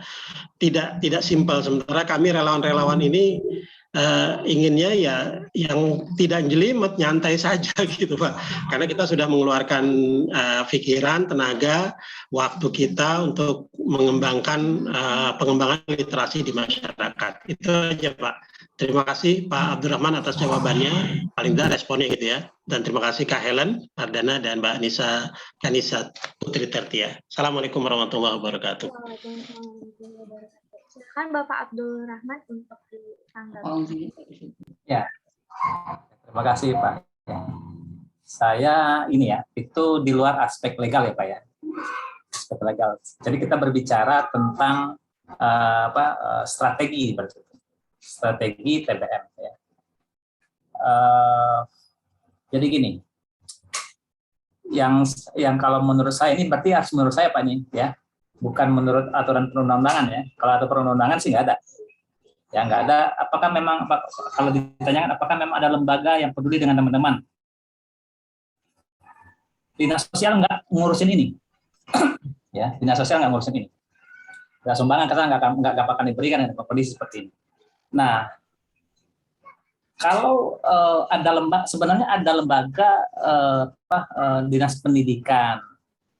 Di dinas pendidikan itu ada dana-dana untuk pengembangan TBM ada, ya. Tetapi gini, kalau untuk mendirikan ya kamu tunjukkan dulu dong. Gitu.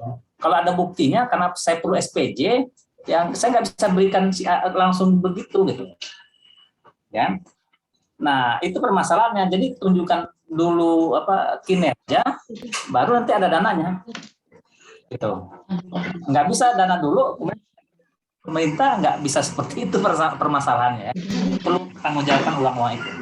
Sama halnya untuk misalnya kalau ada mendirikan masjid ya buat proposalnya dulu, tapi itu juga melalui hal-hal tertentu lah ya, ada penanggung jawabnya. Nah, bukan berarti bahwa ini kalau sudah jalan sebenarnya ada yang bisa ditarik ke belakangan gitu. Jadi memang harus nalangin dulu ya, baru nanti ada usaha. Sebenarnya banyak pihak sebenarnya kalau sudah jalan ini akan berkembang karena ini bisa dijual sebenarnya. Ya, bisa jual ya banyak lah, cara saya nggak perlu sebutkan saat apa ya. Nah, tetapi memang harus dimulai dari awal dulu untuk ini. Dana-dana itu sepengetahuan saya dana itu di lembaga kursus bahasa Inggris misalnya, itu dapat kalau mengajukan dana bantuan kepada dinas pendidikan itu biasa dapat. Tapi memang terkadang tergantung pada pendekatan. Ya, diajukan terus itu dinasnya tertentu ya. Kemudian di pusat juga ada. Itu pusat seperti yang saya katakan tadi ada. Cuma nanti memang nggak bisa kalau dari nol sama sekali, itu permasalahannya Pak. Jadi memang yang pertama niat dulu mungkin yang harus diuji, setelah itu mungkin baru untuk pengembangan yang lain baru dikembalikan. Terima kasih, itu kira jawaban non formal saya itu berdasarkan intuisi. Baik, terima kasih Bapak Abdurrahman. Mungkin satu pertanyaan lagi ya Pak, karena di sini sudah ada pertanyaan di kolom chat. Saya akan bacakan. Pertanyaannya adalah, kalau hanya untuk mendirikan TBM saja, perlukah perizinan atau hanya cukup ke notaris? Dari Mbak Lina Marlina. Kalau hanya untuk mendirikan TBM saja, perlukah perizinan atau hanya cukup ke notaris?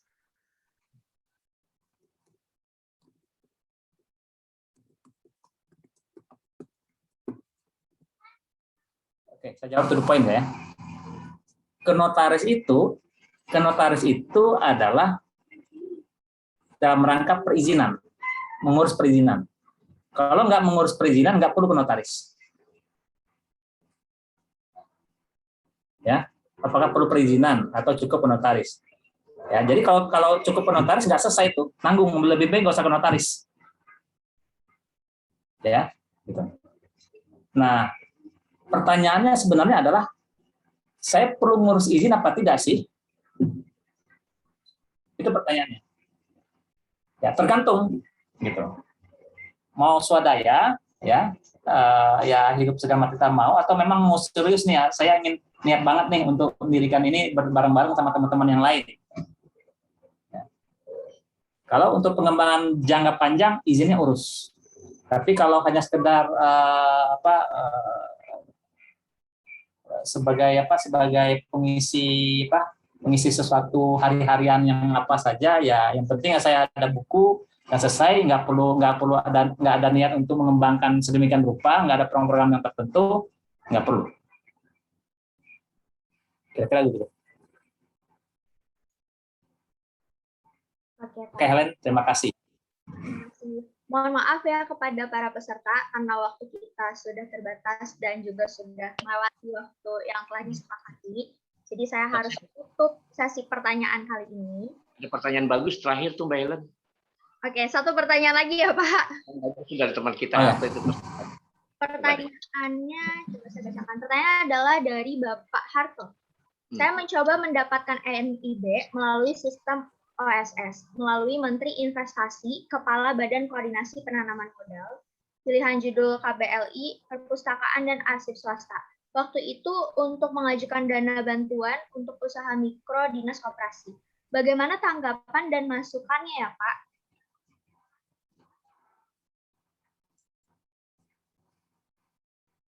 Bisa disimpulkan dari pertanyaan? Mungkin Bapak Harto saya sendiri ingin menyampaikan melalui sistem betul OSS ya. Itu sekarang ada sistem tuh ya. Memang ada sistem OSS sekarang untuk perizinan ya. Kemudian melalui Menteri Investasi, Kepala Badan Koordinasi Penanaman Modal, pilihan judul KBRI, Perpustakaan, Arsip, suatu waktu itu untuk mengajukan dan untuk usaha mikro dinas perkoperasian. Bagaimana tanggapan Bapak? Gini, saya nggak terlalu paham arahnya kemana. Yang Pak Ibu sekalian, sewaktu mengajukan izin ya, itu seperti NIB tadi di OSS itu kan ada ada bentuk-bentuk bentuk-bentuk kegiatan-kegiatan gitu ya. Nah ini biasanya nggak boleh banyak-banyak di situ. Jadi Bapak Ibu sekalian pilih yang sesuai. Saya ngambil contoh begini, saya sudah membuatkan suatu yayasan yang bergerak dalam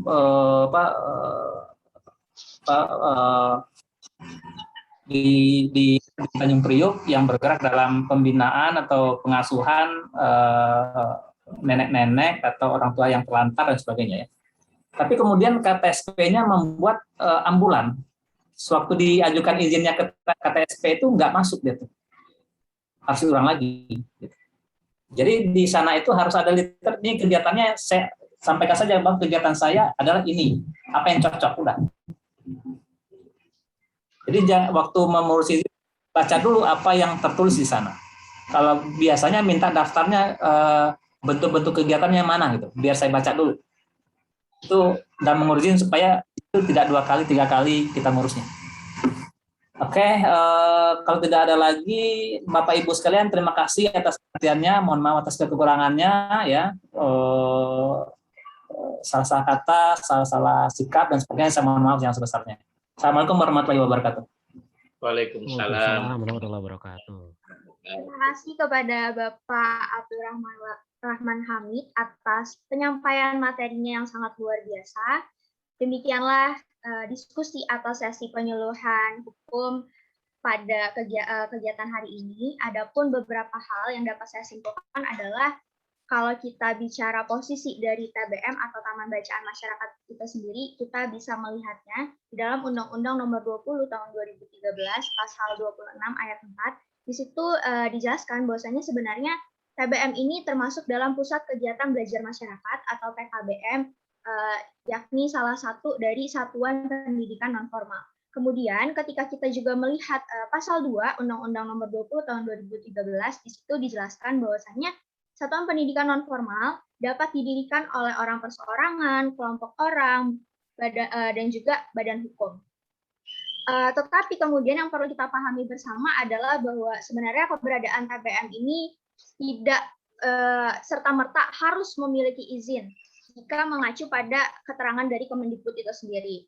Tetapi dalam hal ini kita memerlukan perizinan untuk kemudian berkoordinasi ataupun berhubungan dengan para pihak.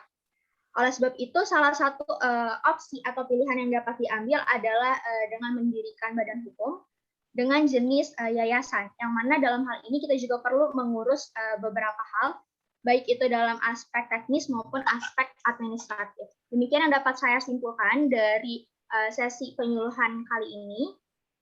Adapun selanjutnya adalah penyerahan sertifikat dari Ketua Pelaksana PKM atau Pengabdian kepada Masyarakat. Silakan kepada panitia untuk share screen sertifikatnya. Kak Helen sebentar, boleh saya bicara sedikit aja? Boleh ya? Oke. Minta maaf ya Pak Pauji sama Pak Abdurrahman, karena ini ada beberapa teman yang raise hand, ada 3 orang nih yang saya lihat, dan sepertinya mereka ingin sesuatu gitu dari Bapak. Tidak apa-apa kalaupun tidak hari ini, teman-teman yang raise hand hari ini boleh ditulis di kolom chat. Nanti Kak Helen tolong dibantu akomodir apa yang mereka ingin tahu, dan nanti mungkin melalui Pak Pauji saya minta Pak Abdurrahman untuk bisa menjawab apa yang ingin teman-teman tahu gitu, karena memang untuk masalah legalisasi di lembaga ini sangat urgent banget untuk teman-teman tahu gitu, apalagi tentang kenapa sih harus ada NPWP, terus dari NPWP itu kan kita harus laporan ke pajak, hal-hal seperti itu teman-teman di TBM tidak banyak yang tahu gitu, dan mungkin kalau misalnya ini berlanjut, ini akan sangat bagus sekali karena akan jadi pembelajaran buat kami di Forum Taman Bacaan Masyarakat. Ini aja Pak Hamid, Pak Fauji, sama Kak Helen, silakan. Oke, satu poin saja pertanyaan, saya masih bersedia. Atau nanti kalau mau disusulkan ya terserah saja. Ya. Tanya. Ke Pak Pauji aja, Pak Pauji. Atau ditulis di kolom chat aja nggak apa-apa nanti di ini. Kalau saya tergantung Pak Rahman nih. Kalau Pak Rahman menyanggupi berapa silakan. Nanti sisanya baru ya Pak Rahman ya, via tulisan gitu. Oke, kita apa nanti coba kita pertanyaan boleh lah, nggak apa-apa. Oke. Berarti buka lagi. Oke, silakan. Pak Helen diatur. Silakan. Oke, Kita terima secara kasih singkat-singkat Pak. aja Pak ya. Terima kasih Bu Aam. Di sini ada beberapa yang sudah raise hand lagi Pak. Saya persilakan kepada Bapak Haris Effendi. Bapak Haris Effendi.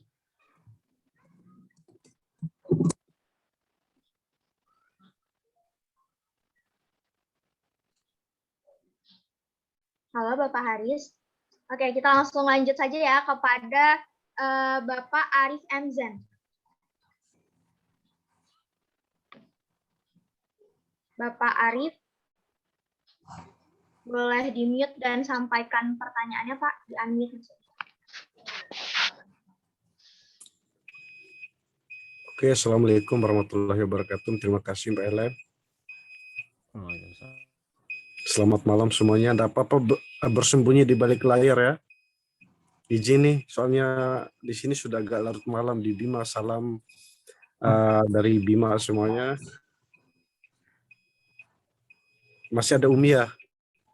Selamat Ya. Masih ya, silakan. Saya sebelumnya saya sapa dulu mentor saya nih Umi. Terima kasih sudah memberikan dan menyumbang satu pondok cantik mungil buat TBM EF Bima ini. Kemarin sebelum pulang dari Bima ke Bandung, Umi sudah menyumbang satu pondok kecil buat kita. Serangga kalau kita bilang di sini. Nanti saya dokumentasinya saya kirim. Semangat. Baik Pak. Mohon disupport juga terkaitan buku. Tahu sendiri kan Umi kondisi di sini kita kendala buku ya. Jadi mohon disupport selanjutnya. Mungkin teman-teman yang TBM lain yang mungkin sudah berkembang, mohon disupport kita di sini. Sebelumnya Pak Abdul Hamid, pertanyaan saya nanti, tapi saya akan ceritakan dulu perjalanan saya karena di sini TBM saya terbentuk secara spontanitas, bukan karena karena adanya plan-plan atau perancangan yang matang. Karena saya bergerak lebih fokusnya itu adalah ke bidang sosial, khususnya anak-anak difabel. Itu gerakan kita awalnya, tapi karena kondisi lingkungan saya adalah kebetulan berada di lingkungan pendidikan, berdekatan dengan dua universitas di sini. Akhirnya teman-teman itu banyak yang ke rumah. Akhirnya pergerakan saya rubah supaya adik-adik yang kuliah tapi sambil bisa berekspresi dan menyampaikan menyalurkan bakat-bakatnya ataupun mengasah ilmu pendidikannya supaya ketika mereka nanti keluar dari akademisi mereka sudah tidak kaku lagi begitu awalnya Pak Abdul. Izin mohon maaf agak terpatah saya. Jadi pertanyaan saya begini Pak Ahmad, saya kan background-nya adalah gerakan sosial awalnya, tapi sejujurnya saya juga sudah komunikasi dengan Umi.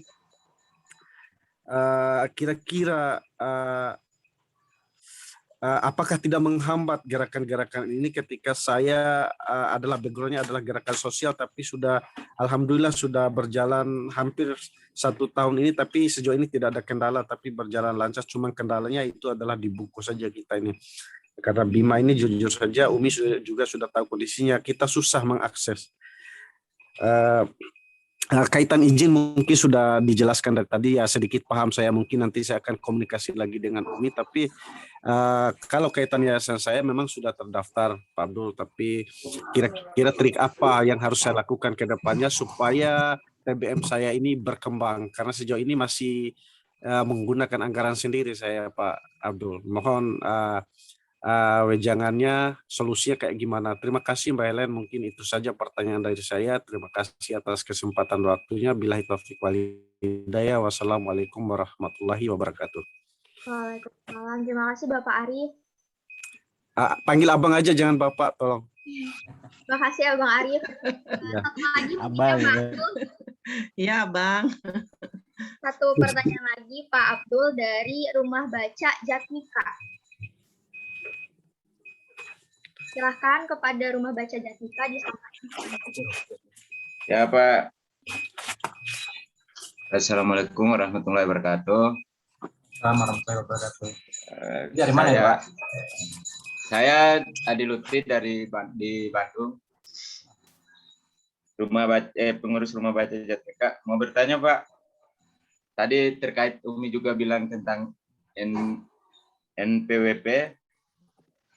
Jadi saya mau bertanya, apakah perorangan yang punya NPWP wajib melapor ke pihak pajak walaupun NPWP-nya tidak pernah dipakai oleh apapun? Itu Pak, terima kasih. Baik, terima kasih Bapak dari Rumah Baca Jatmika. Aduh, adik-adik. Jangan Bapak lagi, Abang. Jangan Bapak. Ini, kalau ini AA. Saya kembalikan kepada Bapak Abdurrahman untuk menjawab pertanyaannya. Oke ya. Untuk yang trik apa yang harus dilakukan, karena itu di luar aspek hukum, mungkin tepat kalau yang akan menyampaikan nanti ya. Oke, saya minta Pak Fauzi saja yang triknya, yang lebih berpengalaman lah menurut saya tentang ini ya. Saya akan menjawab pertanyaan nomor 2 saja ya. Bapak Ibu sekalian, ya, setiap warga negara sebenarnya wajib memiliki NPWP. Ya, wajib memiliki NPWP. Ya, walaupun misalnya nggak ada usaha apapun juga wajib itu ketentuannya. Jadi bukan berarti kalau nggak ada sesuatu ya. Yang wajib itu sudah 17 tahun ke atas lah. Tetapi tidak wajib seperti yang lain-lain. Nanti dikaitkan sebenarnya kalau berurusan dengan apapun ya. Kalau mendirikan CV, PT, mendirikan badan usaha, mendirikan apapun juga, kemudian menjual tanah, itu biasanya minta NPWP itu, ya. Nah gitu. Mengapa NPWP sekarang digalakan dan sekarang lagi diapakan? Karena pemerintah saat sekarang lebih banyak, kalau dahulu lebih banyak menggali potensi yang ada sebagai pendapatan negara. Sementara saat sekarang, pengetahuan saya sekitar 70-80% pendapatan negara itu berasal dari pajak. Oke? Nah, itu dasarnya ya. Nah, sekarang kalau perorangan atau yayasan punya NPWP, tapi saya tidak ada penghasilan yang perlu dilaporkan, nggak apa-apa. Karena ada di NPWP itu yang penting, yang wajib itu sebenarnya adalah SPT tahunan.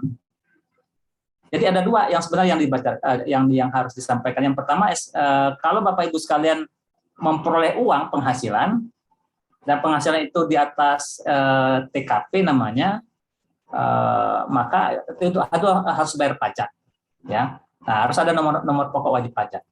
Bapak Ibu sekalian misalnya menjual tanah, ya, itu sepengetahuan saya sekarang ini tempat Kalimantan Barat itu harus punya NPWP, harus NPWP-nya terdahulu tuh, supaya nanti pendapatannya Bapak Ibu sekalian berusaha jual sesuatu perdagangan. Nah, sebenarnya ada kewajiban untuk melaporkan pajaknya, tapi diserahkan karena itu masih kecil, diserahkan kepada Bapak Ibu sekalian untuk kejujuran masing-masing. Ya.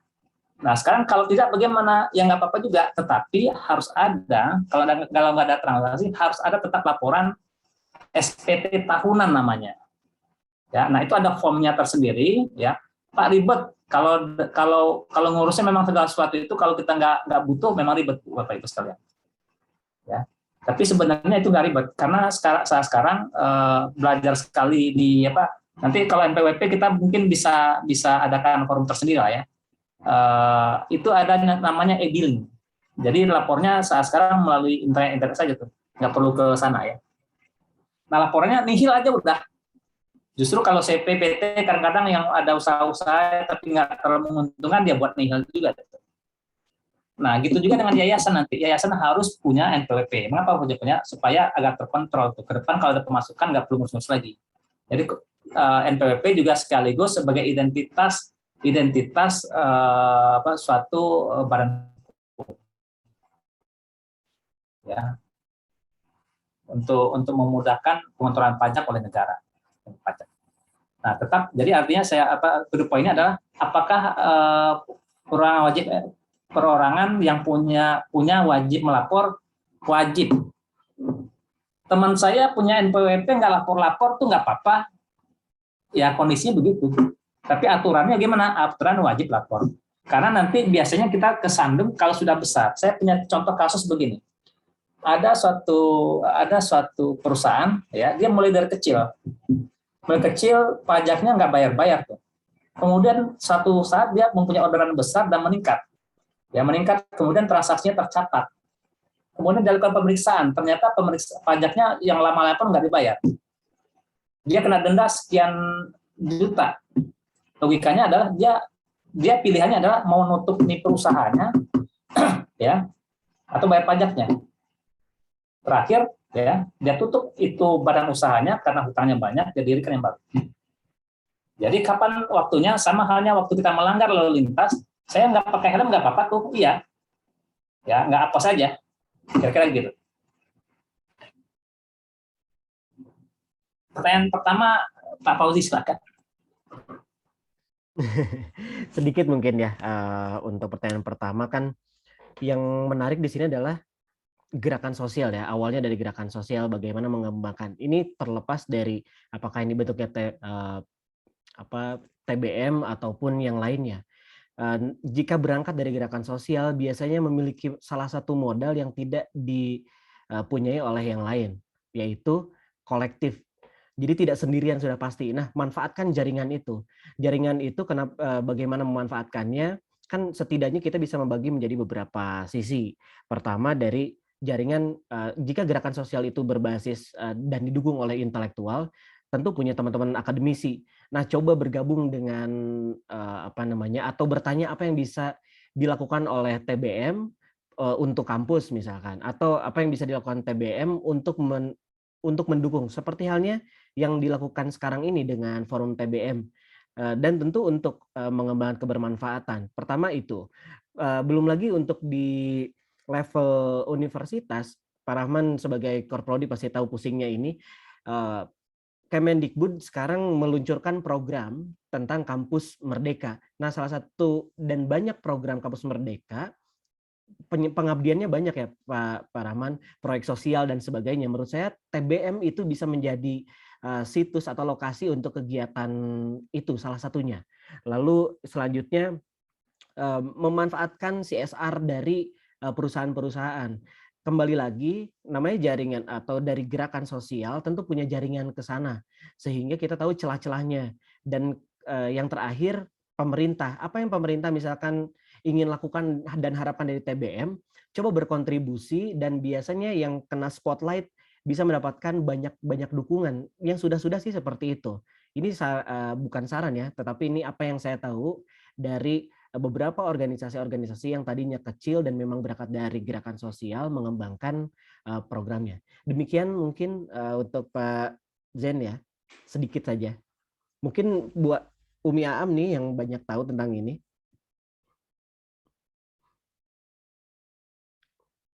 Atau Umi ada? Terima kasih Bapak Fauzi atas jawabannya. Apakah Umi Aam ingin menambahkan? Sepertinya cukup. Kita bisa melanjutkan sesi yang sempat tertunda tadi, yakni penyerahan sertifikat secara online yang akan diberikan oleh Ketua Pelaksana PKM kepada Bapak Abdurrahman Hamid. Berikut adalah sertifikatnya, Pak.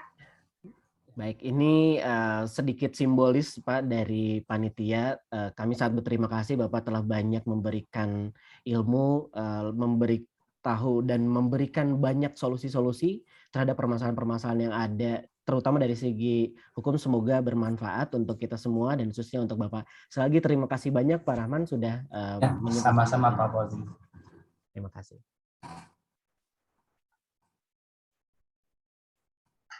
Baik, demikianlah sesi diskusi kita atau sesi penyuluhan hukum kita kali ini yang sudah berakhir. Saya Helen Ardana pamit undur diri. Mohon maaf apabila ada kekurangan ataupun kesalahan jalan. Akhir kata, wassalamualaikum warahmatullahi wabarakatuh. Selamat malam. Selanjutnya saya serahkan kembali kepada Baik, terima kasih Kak Helen, terima kasih kepada Bapak Abdurrahman Hamid SHMH atas pencerahannya mengenai pengurusan legalitas perizinan pada Taman Bacaan Masyarakat. Terima kasih juga kepada Saudari Helen Ardana selaku moderator yang telah memandu jalannya diskusi. Baik, Bapak Ibu hadirin sekalian, selanjutnya diingatkan kembali kepada hadirin yang belum mengisi link presensi agar segera mengisi link yang ada di kolom chat, dan mungkin untuk teman-teman panitia boleh kirim kembali link presensinya di kolom chat. Dan selanjutnya disilakan kepada para hadirin untuk mengaktifkan kameranya, karena sebelum ditutup acara kita pada malam ini kita akan melakukan sesi dokumentasi. Dan kepada panitia disilakan untuk memandu jalannya dokumentasi. Kepada Farhan mungkin boleh untuk diberi aba-aba. Dan kepada hadirin silakan on cam terlebih dahulu.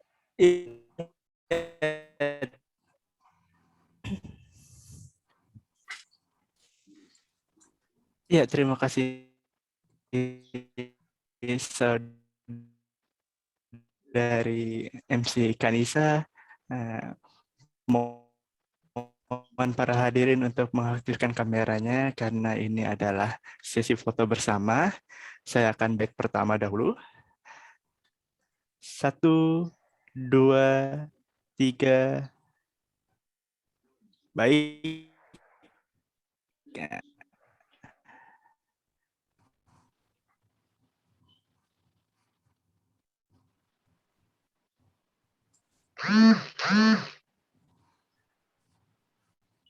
Kita lanjut ke slide kedua. 2, 3. Ya, terima kasih. Saya kembali ke TBM. Baik, terima kasih Farhan. Baik, hadirin sekalian, kini sampailah kita di penghujung acara. Semoga kegiatan baik kita hari ini dapat memberikan manfaat bagi kita semua. Saya Kanisa Putri Tertia, selaku Master of Ceremony, mewakili segenap tim yang bertugas, pamit undur diri dan mohon maaf sebesar-besarnya apabila terdapat kesalahan selama berlangsungnya acara. Akhir kata, wabillahi taufiq wal hidayah. Wassalamualaikum warahmatullahi wabarakatuh. Waalaikumsalam warahmatullahi wabarakatuh. Hatur nuhun sadayana. Terima kasih Pak Rahman, Umi.